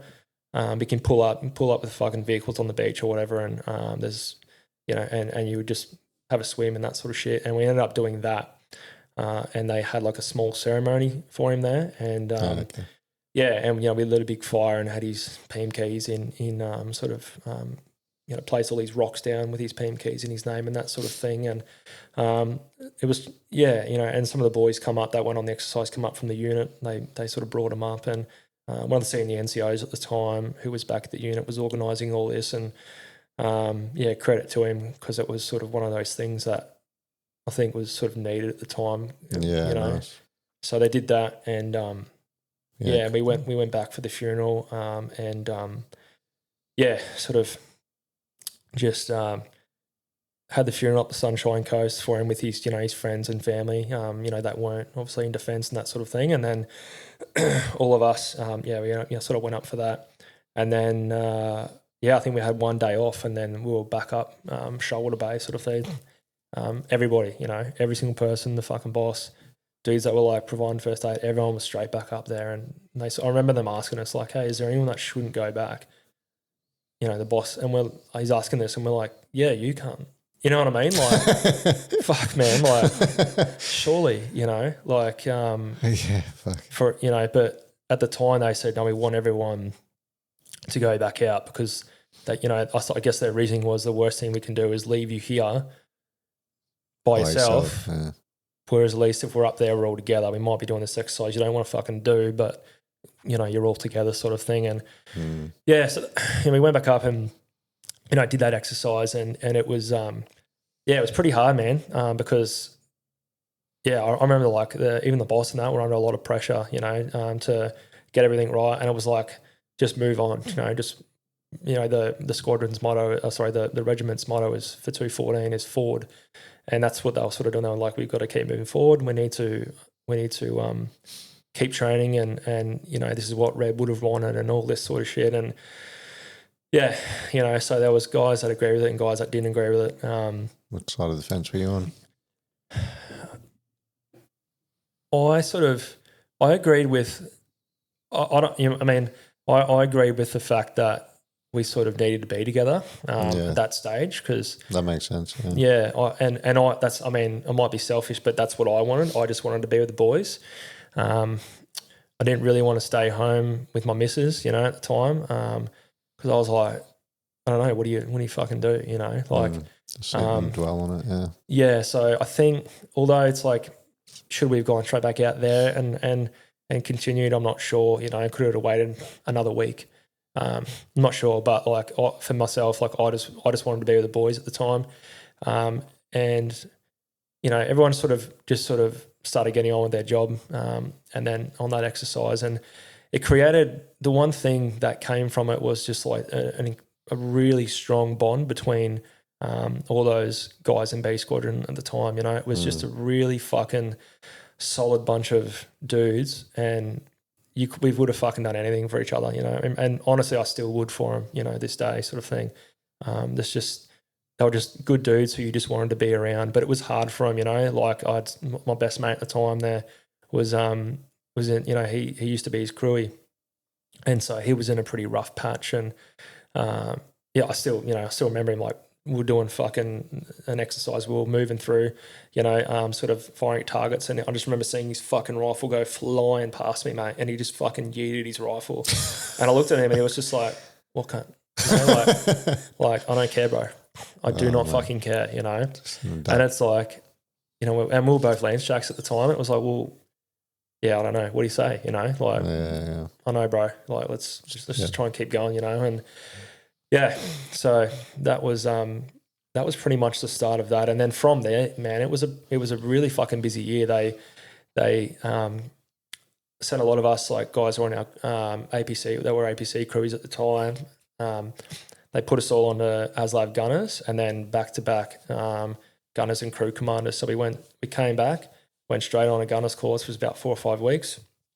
Luckily enough, it was in-house, so it was run at 214, because usually they only happen at Pucker. But we were going straight on to crewies, which is a 3-month course in Pucker after that. So we went, we did our gunners, had I think about a week, and then did pre-course, and then went straight down to crewies, did again, like, you know, just fucking with the boys, like, sent us down to crewies. And it's a shit course. Like, you got to do it if you want to stay in, you know. You can't really be like, I don't want to be a crew commander, because it's like, why here then? So I think we all just did it because we're like, well, we're all together at least, you know, and it's going to suck, but at least it'll suck together. And it did, man. It's fucking shit. Like, it was just, dudes just weren't we just weren't in the mood for fucking doing that sort of stuff at the time. And dark cloud over the whole thing. Yeah, it was. And, you know, Pucker at the best of times is just an absolute shithole. Like, it's not a fucking, I don't know. Whenever I go there, I just feel fucking depressed, man. Like, and it's been like that. Every time I fucking go there, I'm like, I fucking hate this place, man. And it was no difference, you know. Like, we got there and all of us were like flying home every second weekend because we just want to get the fuck out of there. If we weren't, you know, because the instructors and that are pretty cooked down there. They're fucking constantly on the fucking grind, you know, like constantly fucking putting these courses through. Excuse me. But so they're, you know, you got dudes who are like fucking, you swear they got bipolar because they're just talking to you one minute, next minute they're just fucking absolutely destroying you, you know. And you're like, man, it's like, I'm fucking, you know, again, you're just like, I'm fucking over this, eh? Like, and then from there, you know, like, we finished that course. So there's like 4 months of courses there. Yeah. It's towards the end of the year now. I got home. I spent 1 day at home and then went outfield for 5 weeks. You know what I mean? They're like, oh, you're a crewie now. Fucking straight outfield. And then they put me in an APC anyway. And we went straight back outfield and went in, you know, to an APC sort of stuff, and had another pretty, there was another bad accident. That one of the lads, one of the crews, rolled their vehicle, and into a ditch, and it landed upside down. There was a fair few injuries from that, and I know, like, guys still have, you know, long-term injuries from that exercise too. And yeah, so it was just a fucking prick of a year, you know. It was a real prick of a year, and by the end of it, I was pretty cooked, eh? Yeah. So that was 2018, was it? So that was 2017. Yeah, so that was in 2017, and so yeah, that's pretty much where, for myself, like, that's where, like, my mental health started taking a toll, and the job in general just started taking a toll on my mental health. And it wasn't necessarily like, I'm not going to like blame like Red's accident or this or that. I think it was just a combination of everything. Just fucking, I was just run down, you know, like sort of fully fucking run down by that stage, and just suppressing fucking everything, you know. And I guess that was, like I was just so fucking, sorry, so mentally tired. How was your home life holding up? Yeah, my wife. So we'd been married, in 2016. So my wife was really supportive and she's just really good, man. Like she's fucking super supportive and always has been. And even for the boys, man, like asking how they're going. How's this person? How's that person? Because she knew them pretty well because all our girlfriends would hang out and that sort of stuff. And so home life's pretty good, but I was getting fucking really angry at myself all the time. So I would never, even now, like I'd never fucking get angry at her ever. I'd just, when I'm by myself, I would fucking have proper meltdowns, man, like proper fucking meltdowns and and fucking road rage and like everything, man, just fucking like just super, super bottled up anger. Yeah.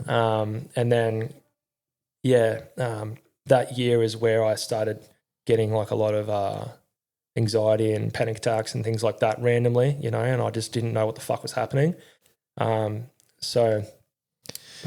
Yeah, there's just a couple of traumatic events and then just compiling the pressure and just work.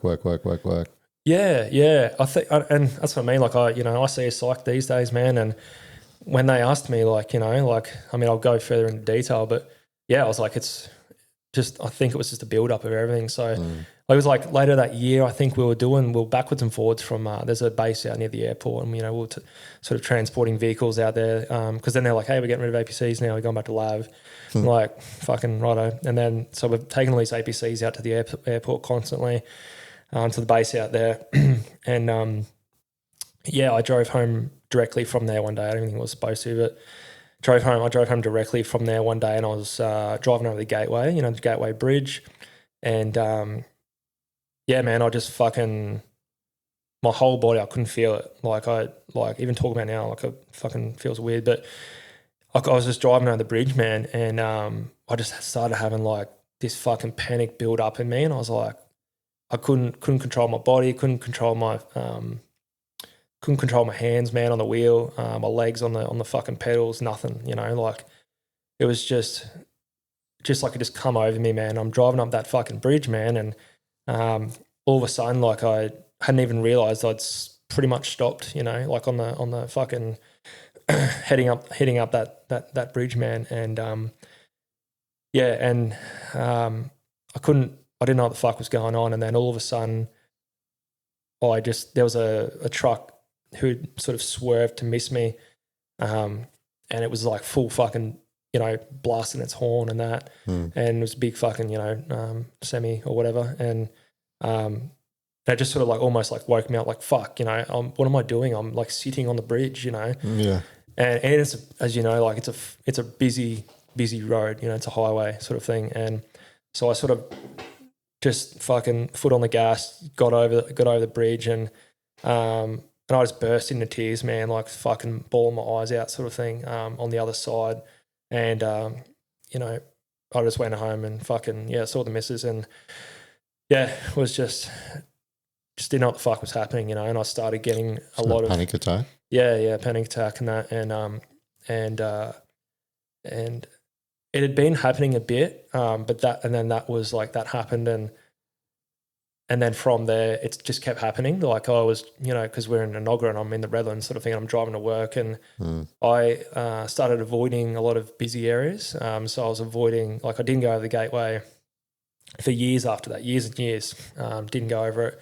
I started, like avoiding tunnels. I was avoiding fucking anywhere busy where I couldn't turn off the road. You know what I mean? Like if I couldn't have a quick exit, if I was getting funneled into some sort of a busy road or a highway or something, I would just I just avoid it at all costs. I just like find the longest fucking way if I have to get away from that area, any bridges, any fucking tunnels, like over the years, so it just got to a point where I was like, fuck man, I'm avoiding all this shit, and even my wife was like, like we need to figure this out, man. I was like, yeah, it doesn't matter. It's just the fucking Gateway. Like, I don't need to go that way for anything anyway, And then so big up this, we need to figure out the root cause. So, and I'm just like, and I'd be getting on my fucking, I'd be getting on the maps on my phone. I'd be like, all right, how do I get there? And then okay, I'll fucking avoid that, and then I'll just go this.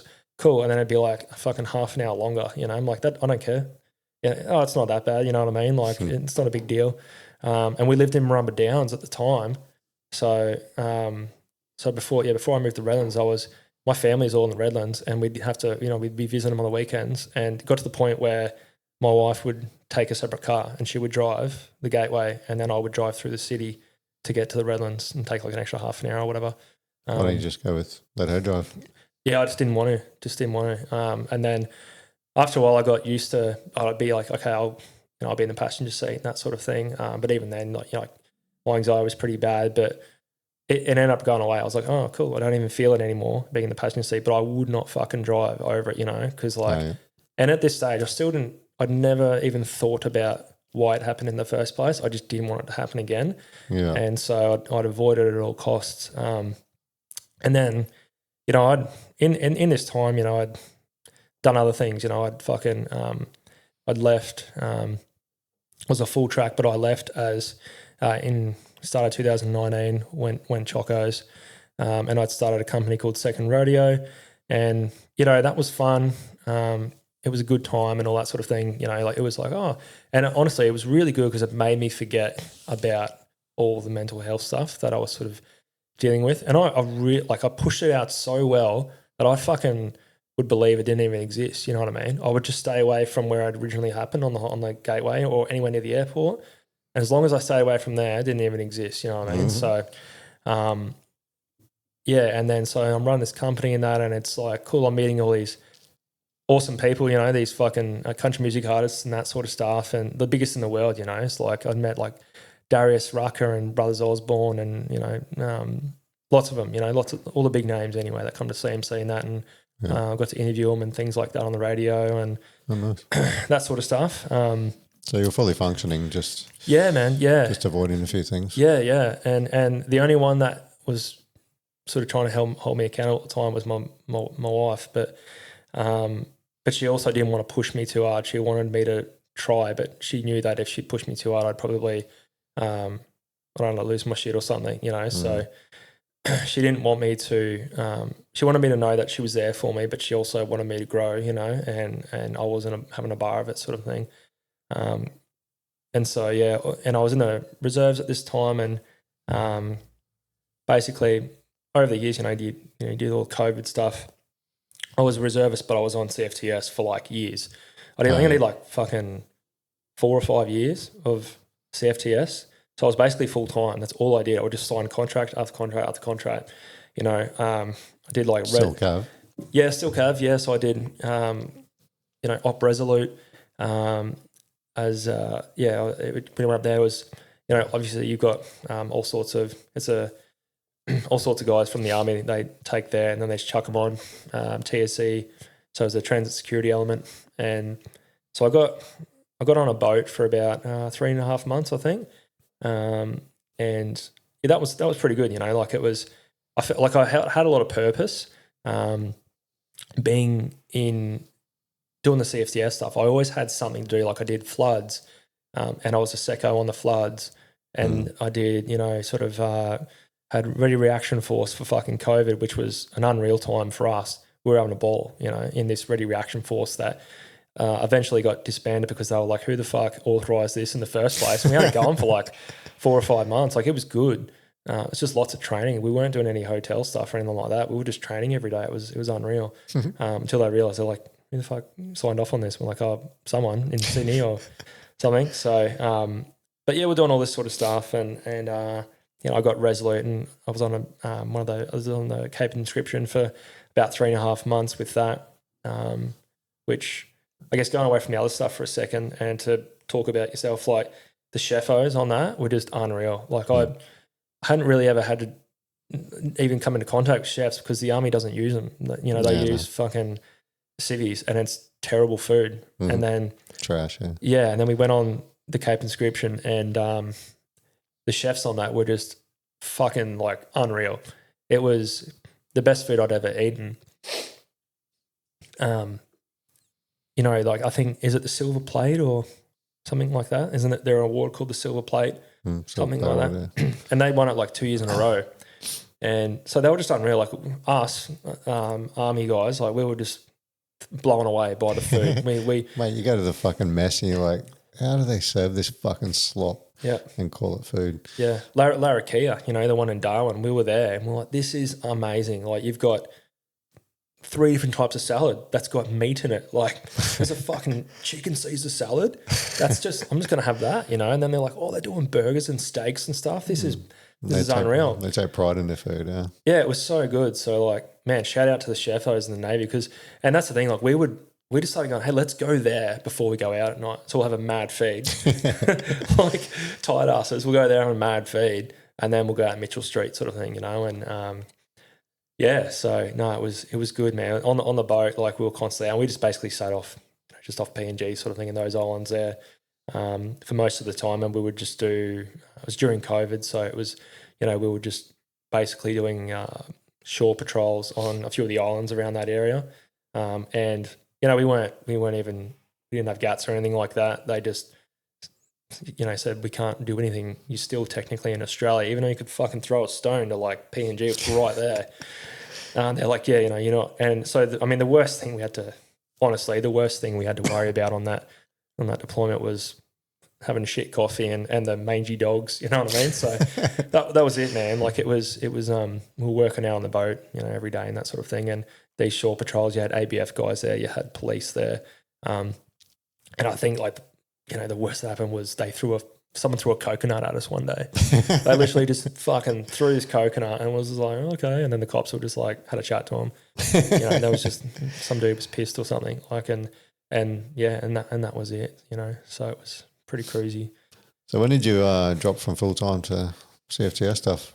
So I did that in 2019 and then basically only did like 6 months or 8 months actual reserve stuff and then just got straight back into it because So you decided to leave and pursue other stuff and you started second rodeo and then you came back reserves? Yeah. I think because I was doing some CFTS stuff with one of the new Cav reserve units and then tried to go back out. I worked for NAB for a little bit as one of the boys from B Squadron was working there and got me a job there. And he's just an awesome dude. So I was like, yeah, I'll go work with you, bro. And then I didn't get to work with him at all. And the environment there, like for a big corporation, it was awesome. Like it was a great environment, but it wasn't paying well, you know. Like as a corporal, you know, Cav vehicle commander, you're getting paid pretty well, you know. Like you're a corporal, you're on about 90 grand a year or something, a little more than that if you've been there for a little bit. And so I was like, man, I'm just not getting paid. And then all of a sudden COVID hit and they straight up offered me a CFTS contract straight away. So I might have did like a month of tax-free dollars and then when they could see it was going to go for a while, they were like, hey, who wants to sign contracts? And for me and my family, I had a daughter at that stage. So I was like, I just want stability. So that's what we did. We just went, I'm going to sign this. And I just kept signing them. Every 6 months, I just signed a new contract. And I didn't even know that was a thing, but it was good for the family. Army's best kept secret. Yeah, exactly, man. Yeah, hey, if there's any boys that are looking at discharging, just do it and then get on the CFTS contracts for... Work CFTS and you can choose where you work and fucking how long you work there for. Yeah. So, but anyway, I did that and then I come back from Resolute and that sort of thing and you know, I become a military instructor with one of the reserve training establishments with A Brigade and I was just teaching, you know, MAG 58 drills and 50 cal drills down in Pucka. So, I was on the A Brigade training team. So I would just sort of fly backwards and forwards doing that sort of stuff. And after a while, I was like, I want something more, you know, like I want to be able to leave defence for something. So I eventually transferred to the RAF and went signals intelligence. And what the fuck? Yeah, man. Yeah. So I actually done so fucking much. I just wanted to go into intelligence and like operations intelligence and that sort of stuff. And so they gave me my letter of offer and then it said signals intelligence. And I'm like, well, that's not what I asked for. And they're like, well, do you want to go now or do you want to go in like 9 or 12 months? I'm like, oh, that old fucking card. So, but I knew that like signals and like, again, I had a couple of mates who were like Tudo and that sort of stuff and guys that I'd worked with, not in the military, but with second radio stuff, guys that used to be bears and that at which are SIGINT dudes down there, and they'd had plenty of deployments and stuff, and they're like, yeah, dude, this is what's a really good job at the moment, honestly, because they're getting a lot of the deployments. It's not really door kicking stuff anymore. It's more like that signals intel type stuff, that SIGINT type stuff. So I was sort of like, oh, you know what? I remember one of the boys telling me that this is good, even though I was in the Air Force. I was like, okay, surely it's the same thing. And so I just went, yep, cool. And yeah, and that's where it started to fall apart even more. So at that stage, full-time? Full-time. So when's this? What is this? So this was 2023. Yeah. So so I basically, they said, March you can. I finished at QUR, and I went to as an instructor and drove down to Adelaide and started the intelligence course there. So they run intelligence courses in Canuggra most of the time, but if you're doing RAF stuff, although they run the RAF ones in Canuggra as well, the RAF also have their own intel school down at Edinburgh. And I thought, they wouldn't let me do the course, even though there was one running concurrently in Canungra. I was like, my family's here and everything, and this course is 6 months before the actual SIGINT course. They were like, no, you're going down there to do it. Otherwise we'll just get someone else. And I was like, well, okay, I want to do this. So, my wife, and by this stage I've got 2 kids now. So I've got a son and a daughter, and my son was fairly young still. He was only 1, and so it was just something we had to do. And we said, okay, we've done this before. You've been away plenty before. This is going to be 8.5, 9 months or whatever, but we'll get through it. We've got plenty of family here up in Brisbane, and my wife was like, it's okay. Like, you can come back here and there. I'm sure we'll get through it. And so I was like, yep, no worries. Went down there and did it. And immediately, like, I don't know, like everyone says in the RAF, it's it's super cruisy and that sort of thing. And a lot of guys are like, that's where they end up going because they want to have a bit of a cruisy lifestyle and that. And I got down there, but I just immediately knew that I just didn't suit it. Like, I got in there and it was just very young, I guess, airmen or airwomen, whatever they want to call it.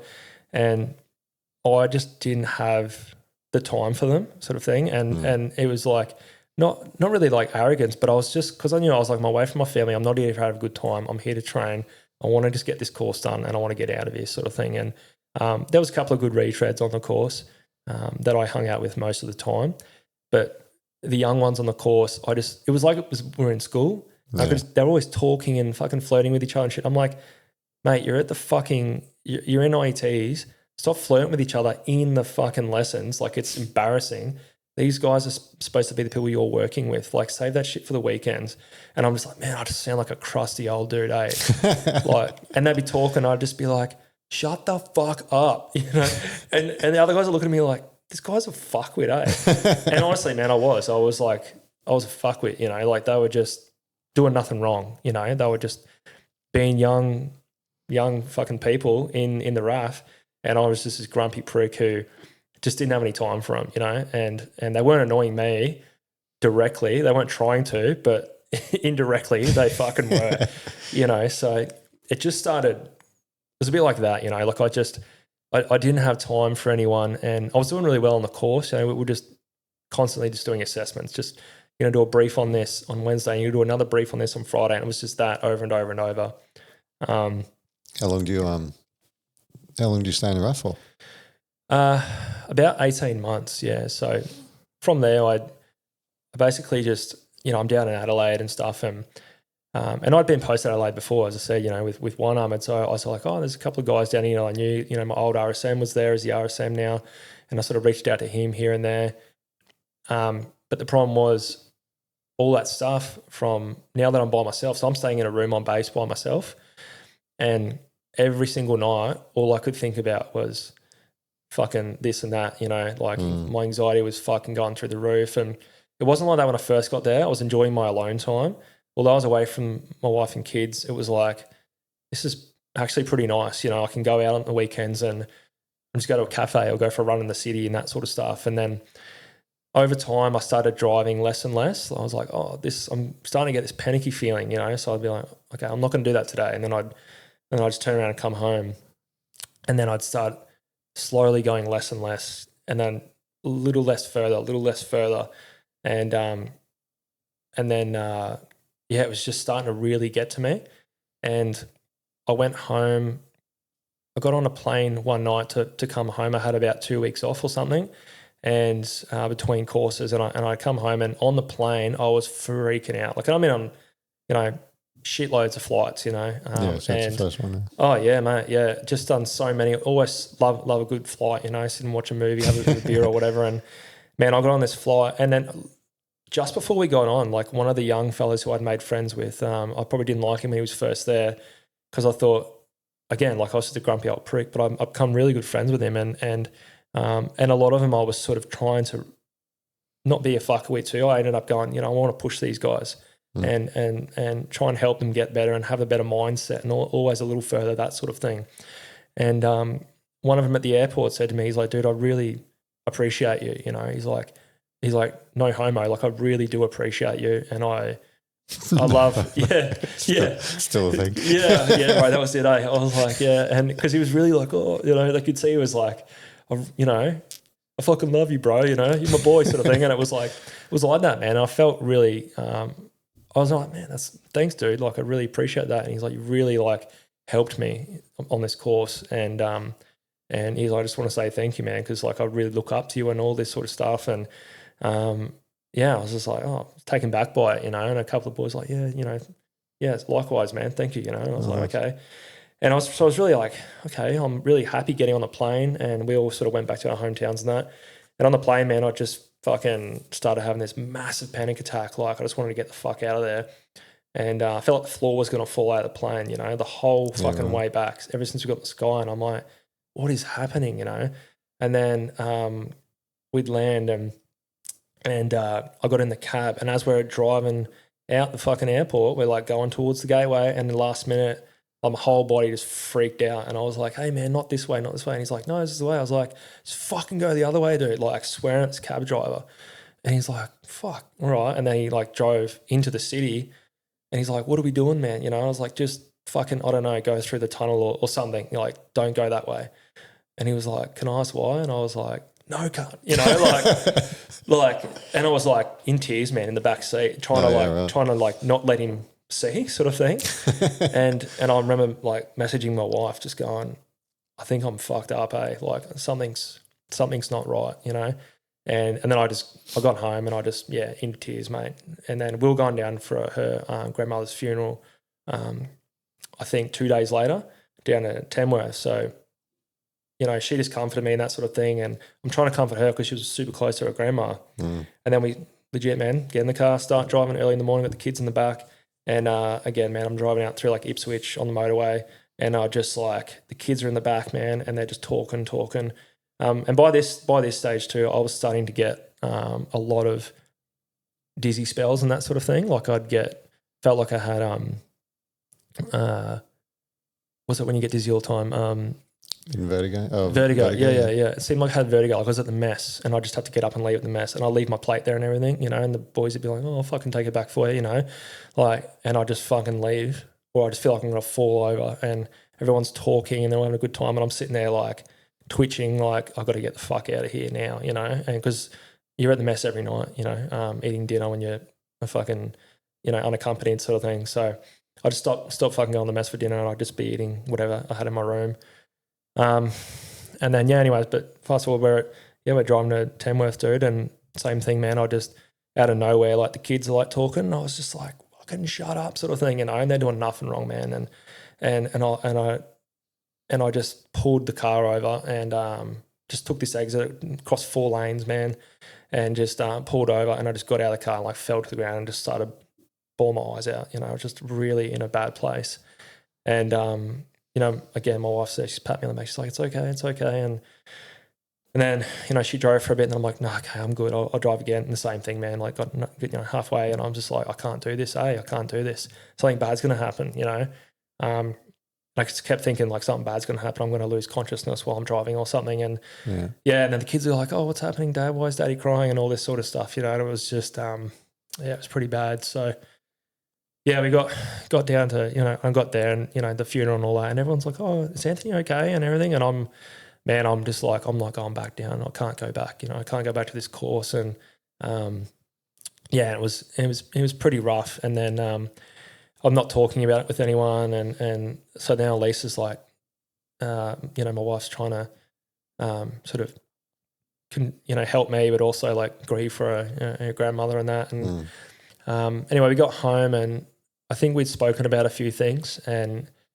I was like, no, I need to do this. I'll push forward and I'll finish the course, and then we'll all be together in Canberra. We'll probably get posted there, and it'll be all sorted. And then I got back and, I had like one more week probably on the at this stage, I'm on my SIG course, and I'm not enjoying it anyway. It's just all fucking, numbers and letters. It's I'm not smart enough for this stuff, and now it's all the trainees helping me.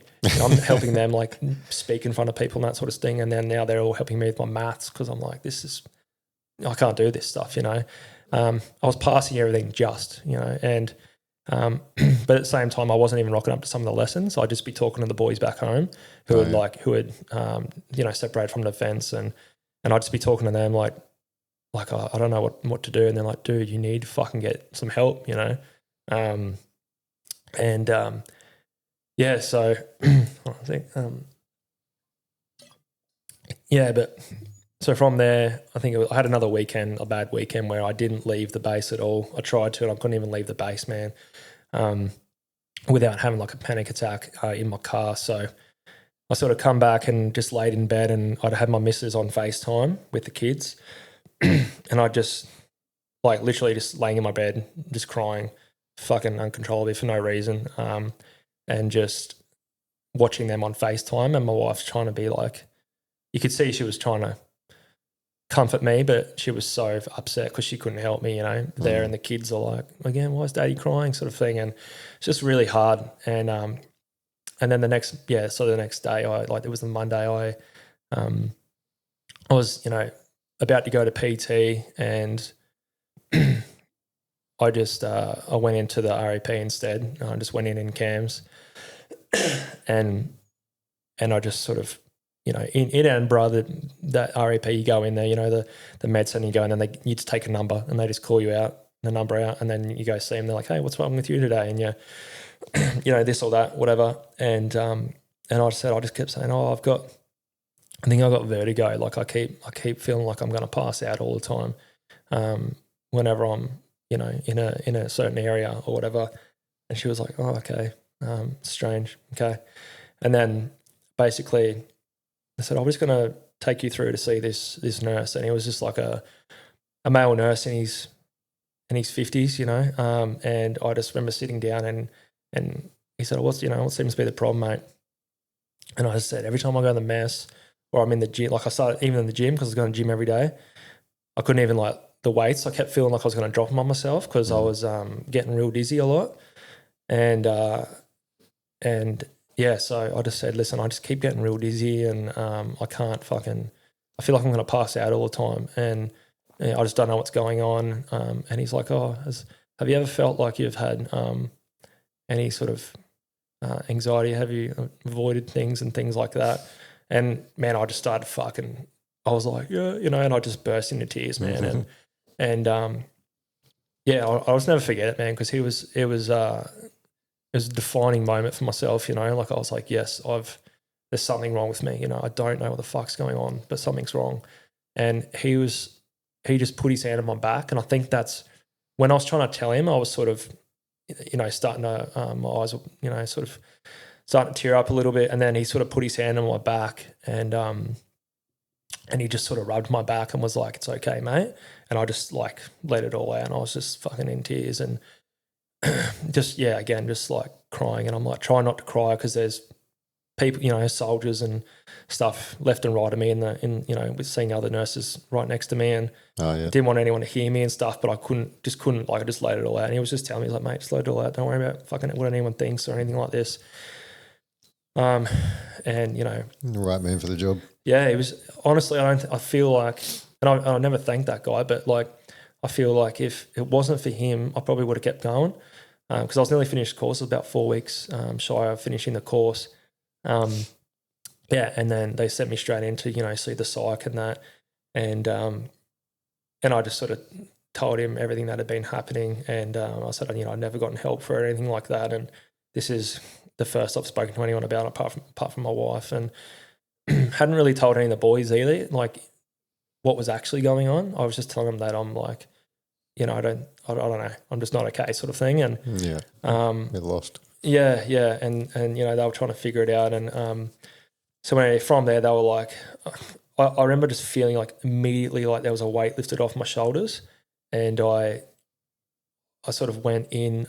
He said, "Do you want to go back to your room? Or do you want to go back to course? We can call you training command." And I was like, "I don't want to go back to my room because like I just don't want to do that right now." So I went back to the course, and by this stage, I had there was a pretty decent sergeant there, a female sergeant, Rafi sergeant, who was, you know, the course manager or whatever, and I just sort of said, "Can I have a chat to you?" And she sort of knew straight away something wasn't right, and I told, even when I was telling her, I was just like, man, just trying to hold back tears, and she could tell. So she was like, "Anything you need, just let me know," you know.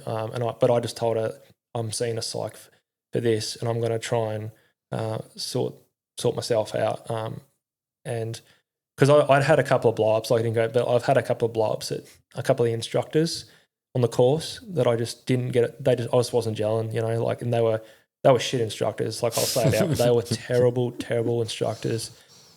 There was only maybe one or two good instructors in that whole unit. Most of them were terrible. They just didn't deserve to be there. Half the stuff they were teaching was incorrect. You know, it was just bad, and no one really said anything to them. And I would say, well, that's wrong. That's not even, like, anyone knows that. And they're like, okay, how about you keep your opinions to yourself, mate? It's not an opinion. It's the fucking facts. Like, you're wrong.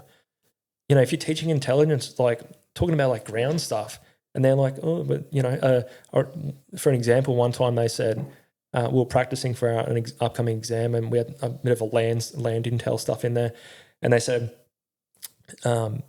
give us 3 offensive maneuvers, and then they said a retreat was an offensive maneuver, and I was like, no, we don't even say retreat, we say withdraw, but that's not even an offensive maneuver. It's a defensive maneuver. And they're like, I'm really sick of you having your input all the time. That's pretty much what they said to me. And I was like, okay, you know what? Fuck yous. And I put it in on the exam, and everyone else followed what they said, and they all got it wrong. And I was like, oh, what happened over there, sort of thing. Like, and so yeah, I had a couple of rocks on that course with the officers and that sort of thing. Yeah, right. Because I just wasn't fucking playing the game, sort of thing, and I wasn't happy in that, obviously. So where'd you go from there?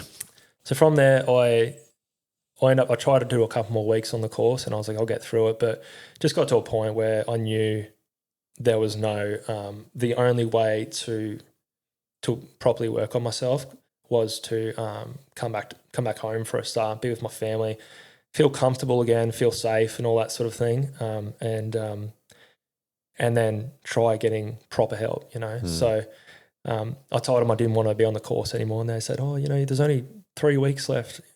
And I was just like, I just don't care. I genuinely don't care about any of this stuff anymore. I did when I came here, but now I couldn't care any fucking less. Like, I just want to get the hell out of here.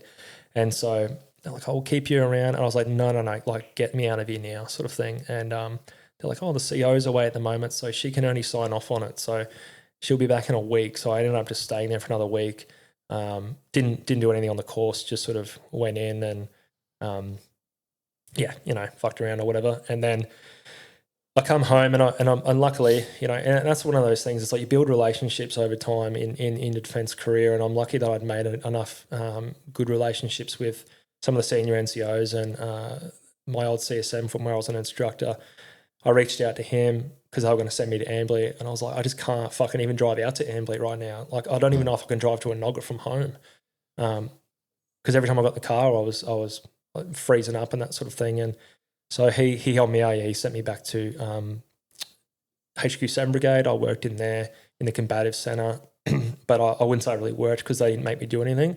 I was sort of working from home, and he said, just come in for your appointments whenever you need them, and we'll have a coffee and that sort of thing. And then, and then you can sort of, and then basically work your way out. And so that's when I went on SRC. And so all this is as a RAFI? Yeah, so I was the only RAFI there, yeah. How'd you get posted to 7 Brigade? Do they have RAFIs? They do, but they didn't post me. What it was almost like being attached. I was just attached to them, and I was attached through the combative centre. Yeah. And so, yeah, I don't think just basically giving you something to do. They knew I was going to go, sort of thing. So they just said, so I never wore cams once. I don't think. I just wore PT gear every day and never put on another pair of cams, I don't think. And yeah, so I started seeing a good psych, and basically starting, I had a good doctor and that sort of thing, good MO. And she kept saying, like, are you sure you want to leave? Because at that stage, they're like, you've got, I had a surgery. I had to get done on my foot. My foot had been busted for 3 or 4 years, and I'd been putting that off and getting cortisone injections constantly every 6 months, and putting that off again for work because I didn't want to get mech downgraded or anything. It was always, I had like knee surgery as well. I didn't want to get mech downgraded, so I didn't even do it. Just had the surgery, didn't even get downgraded and that sort of thing. And same thing with my foot. So, but immediately, as soon as I went in that day for mental health, they downgraded me, and I was like, I think I'm on my way out now. Yeah. And I had enough boys around me that they would help me sort of try and organise what I needed to do to get out. And yeah, went to SRC. I think we met there, but probably very briefly. And I just, even then, I didn't want to be there either, because I had to get my father-in-law to drive to work with me a few times. Oh, yeah.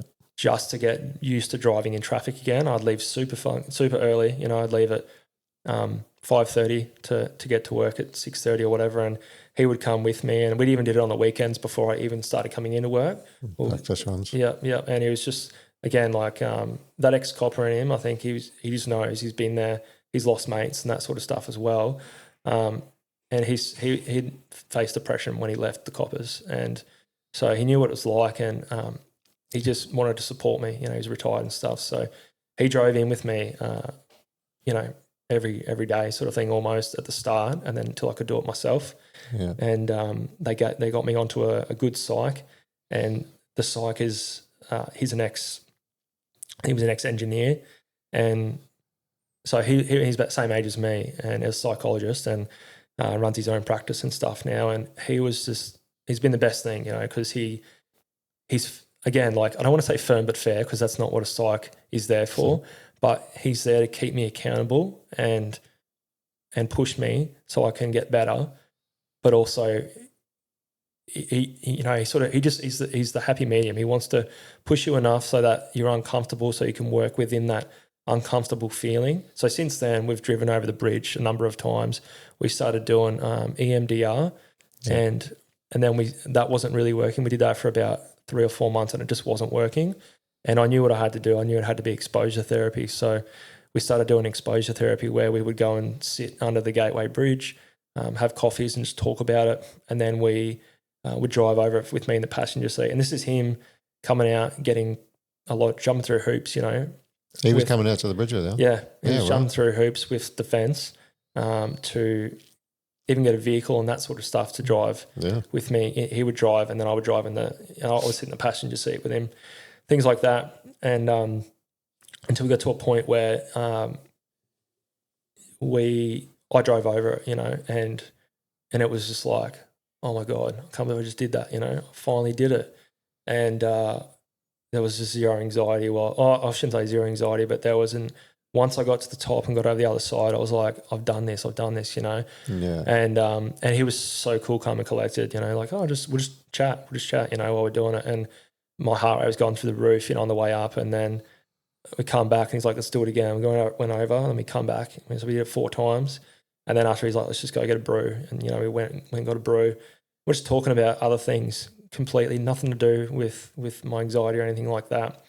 And then I just remember I was being like, dude, thank you, so much, and he's like, oh yeah, by the way, yeah, good job, sort of thing, and I was like, this has been years, man, like years and years of and they, in the end, because I got they diagnosed with PTSD and anxiety disorder and panic disorder and that sort of thing. And the only reason I think I sort of got diagnosed with PTSD was because they said was because I don't think, and it's not like I was like, oh, don't diagnose me with that. It was more like I didn't feel like that's what I had, but I knew I had massive problems with anxiety. And they said, no, it's because you keep avoiding everything. That's why we're diagnosing with this, because like you're avoiding too many things, and sort of try to explain it to me, with that, I don't know, with that way sort of thing. And so I was just like, I don't really care, whatever, I just want my help. I just want help, I just want to be able to fucking drive again. And so the last 2 years have just been a massive work in progress, like I wouldn't have been able to drive here, a couple of years ago sort of thing. And and so I'm still getting better now, like, longer drives, say like, I drove up Sunny Coast the other day or down the Gold Coast by myself, things like that. Because it's one of those things where I feel really bad a lot of the time, because I've learned like not to feel bad because people want to help me. I keep feeling like a burden, but I know that they genuinely want to help me sort of thing. So I drive a lot of places with people. I don't really drive too many places by myself that are like, further than Brisbane sort of thing. So like going to the Gold Coast or Sunny Coast or whatever, up to Toowoomba. I've got mates up there and I don't get to see them as often unless they're down here, because I won't go there by myself. And it's one of those things I've just been building up slowly, going a little bit further. And that's what I've always told myself. It's like after reading like the Resilience Shield, it's like always a little further. And that's what I sort of try and put in my mind, like just do a little bit more today. And, this might suck, but when you get home tonight, you're not even in that situation and you're going to be fucking cheering that you've done a little bit more, And so, I guess. So you're still a work in progress? Yeah. It's just a work in progress. And, but I'm not like I don't feel, I just kept feeling like this piece of shit for a while. Like I just felt, how do I do all this stuff? I was like this corporal, and I felt competent and all that sort of stuff. And then all of a sudden I can't even fucking drive, like to somewhere by myself. I drove across Australia twice, Adelaide and that sort of thing. And then now I'm like trying to drive to the Gold Coast, and I just felt like you look at your kids and stuff, you're like, man, I don't want to think I'm a loser sort of thing,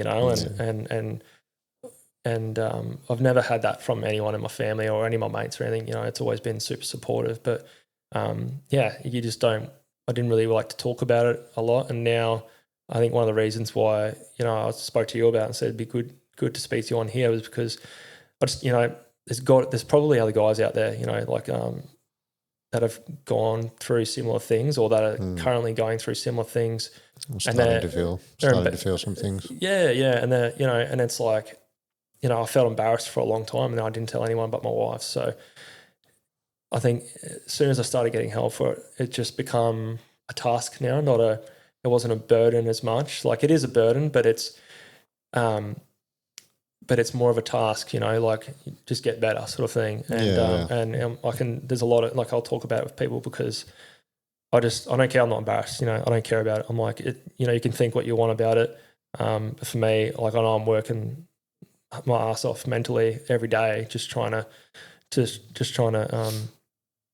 push forward, and just keep moving forward and always a little further. Yeah. It's like a mental injury, right? Same as a physical injury. You blow your knee up or something, you need to do these rehab things daily and you get better and better and do more and more and progress. And it's the same thing with your mind. We all just sort of pay off our mind, but it's the same sort of, we've been injured. All right, what are the steps I need to take? Yeah. But it's no less fucking real because it's in our head rather than something you can see. Yeah, that's it. And invisible injuries, as they say. Yeah. And I think it helps too now that there's a lot of guys talking about it, like yourself and other podcasts and like I said before, the Resilience Shield. If anyone's sort of looking to learn something, about trying to build that resilience, like I read the Resilience Shield when well before I started getting any help for this sort of stuff, and it just really resonated with me, and I started listening. I've listened to the audiobook multiple times. I even went down and did the Resilience Mentor course last year. Defence paid for it because they were like, "You've got a course you can spend our money on, as long as it sort of gets you back into the community and that sort of stuff." So it's run by Dan Pronk, Tim Curtis, and Ben Pronk, and had guys like Mark Wales on it and that sort of stuff, and there was there was on that course so I did the mentor course, but then I also did the resilience retreat, and on there I learned a lot about myself because there was so many people there that were like doctors and people that had worked in like corrections, paramedics, things like that, and other just business people who had gone through hard times and that sort of thing, and they just wanted to rebuild their resilience, and it was just such a great space to be in. And at the time, that's what I really needed. I was just around people who are so professionally competent, however, just needed to rebuild their resilience, or spend a bit of time with people who were talking about resilience in general. Yeah. And, it'd be like speaking about it, but then we'd be doing ice baths and yoga and like meditating and things like that. And, practicing breathing, and the sort of things now. Is it all just brain training stuff you're doing, or did they try and medicate you at all for? Yeah, so I got I was on medication and that sort of thing, and I've sort of gone on and off it. So I was on it for about 12 months straight, and I was on like Zoloft or whatever they want to call it, sertraline, and I didn't want to go on it, and then all of a sudden I was just like, listen, just whatever helps. I don't really care. I didn't really care what people would think about me going on it or anything like that, because no one really had to know. But I was like, I'll go on the medication, because I just, at that stage, I was like, I just need anything that will help. And so I did that for about 12 months. And then earlier this year, I just, because you put on weight as well, so earlier this year I was like, man, I'm putting on so much weight. I look like a pisshead because I've just got this little gut, and it just wouldn't go away. And I was working out. Nothing was happening. I was like, no, I'm getting off these meds, But then I was starting to get, because I just took myself off them, I started getting like super angry and that sort of stuff. Again, just super angry at myself all the time when no one else was around and that. So, went back on them, but on a smaller dosage, and then sort of, on and off them sort of thing. But I found that recently what I've done is join a functional fitness gym, and because I didn't work out for like nearly a year sort of thing. I was doing weights and stuff, but I was barely putting any effort in. And I kept telling myself when I started a business and everything, and I was like, oh, okay, this is good, and but I still needed something. And I'd found my purpose in, now I'm running a lawn and garden business. I've gone back into that sort of industry, and it's doing really well. But physically I needed a purpose, like to keep myself healthy and fit. And so I joined this functional fitness gym near home, and it's been the best thing for me. Yeah. Like little community. I go there, the community's unreal. Everyone's super happy and excited just to get after it, and there's the average age there is about 30. So it's really good because you can relate to people. They've all got, quite a few of them have got young kids, and, you can bring them to the gym if you want, and they just chill out and do what they want, watch TV or whatever. And it's just such a good atmosphere at that gym. I've been there for about 6 weeks, and, you rock up and I used to always say it because, like, in defense, you're doing PT all the time, but you're getting paid for it. And I used to go, who the fuck would pay to go to one of those gyms? $50 a week, man. Who would pay that? And now that's me, and I'm paying for it, and I'm loving it because I just said, I'm like, you know what, I'm investing in myself, and it's only going to make me better. It's helped my mind like tenfold. And I get up every morning. I'm out the door at 5:45, down the road, 45-minute circuit, and it's all CrossFit sort of stuff. And I used to be like, oh, CrossFit's gay, but like now and then I'm like, this is actually pretty good stuff, and and I'm getting so fit, and I'm just shredding the fat off, and I just keep looking. I'm like, looking pretty good, eh? Like this is pretty good, and so reversing the dad bod. Yeah, but honestly, it's like what they say, fitness is a massive medication, like it's it's free if you don't go to one of those gyms, but like it's but it's just such a great investment for your mind and your body, and it's honestly brought me back to. I'm super stoked I go to bed earlier now because I'm like, I've got to get up early and get into.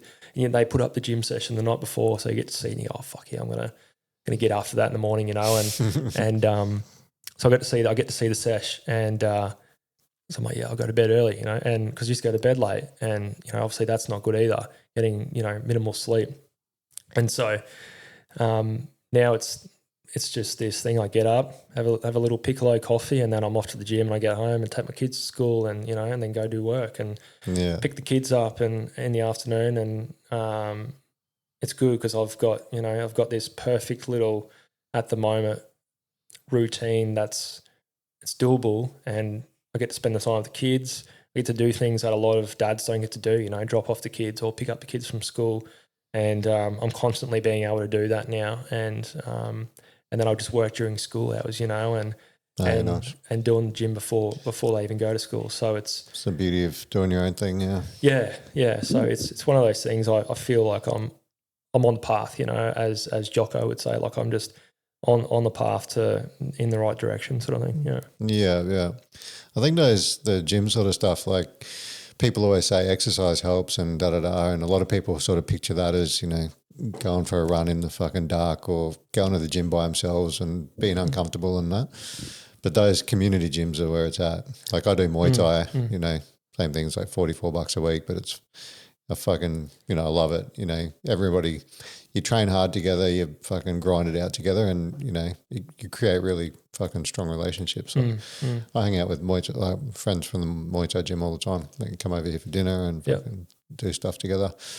But yeah, those fitness is one thing that fucking helps. But having the fitness in a group, it makes a massive difference. Yeah, and even like my young boy, he's nearly 4, but he's an animal, mate. He just goes and goes and goes, and he doesn't slow down at all. I'm like, man, I'm gonna have to do something with him, like because he's a rough little bugger. Something to wear him out. Yeah. So I sort of said to my missus, I said, I think we need to get him to like BJJ, and I really want to get into that as well. I've never known, how to fight or anything like that, apart from the fucking ACP stuff that we do in the army, but that's not really it, and so I've always sort of wanted to do a bit of BJJ, and now that he's a little bit bigger, they've got one near me, and it's like the kids have got their own times and the parents can go afterwards. So I said, I think starting next year, I said, he'll be 4, and I think they can go. Yeah, they said once they're 4, he can actually join, sort of thing. So I was like, well, we'll do it together, and that, again, that's something where we're building our relationship, So it's good for him, it's good for me, and it's good for both of us at the same time. Yeah, fucking nice. For them to see you doing stuff, and then for you to be sort of involved in them doing it, it's like a double fucking bonus. Yeah. My daughter does Muay Thai with me. We train at the same time, so that's unreal. Can look over and see her training, and she looks over and watches me. She's like, Dad, you're a beast. Yeah, beast mode. Yeah. Oh, it's unreal. Yeah. But yeah, fucking, that's awesome. Well, dude, fucking crank that one out. Yeah. I'll put up a photo of Red if you're comfortable with that, and give him a little shout out. And that'd be good. Yeah. Thank you for your service and fucking your sacrifice, and condolences to his family if they listen. Yeah. And thank you for sharing and opening up. And I'm sure there'll be people that will be able to relate in one way, shape, or form. And if not, they're still serving, might come across the same sort of issues. And we reckon early intervention's probably the way to go. Yeah. And I think that's it. Like the one message that I guess I wanted to get across is like, if you are going through something like that, try and, as hard as it may be, like try and get some help for it, because the weight will just be lifted, Majority of the time the weight will just be lifted. I know it was for me and a couple of the other boys that I've served with, and it's there's always moving forward, you just move forward and the next task and just work on it and stay on the path, sort of thing. Yeah. Always a little further. Yeah. fucking baby steps and then giant leaps. Yeah. Cool, man. Cheers. Appreciate it, mate. Thank you. No worries. Good to meet you. All right. Bye, guys.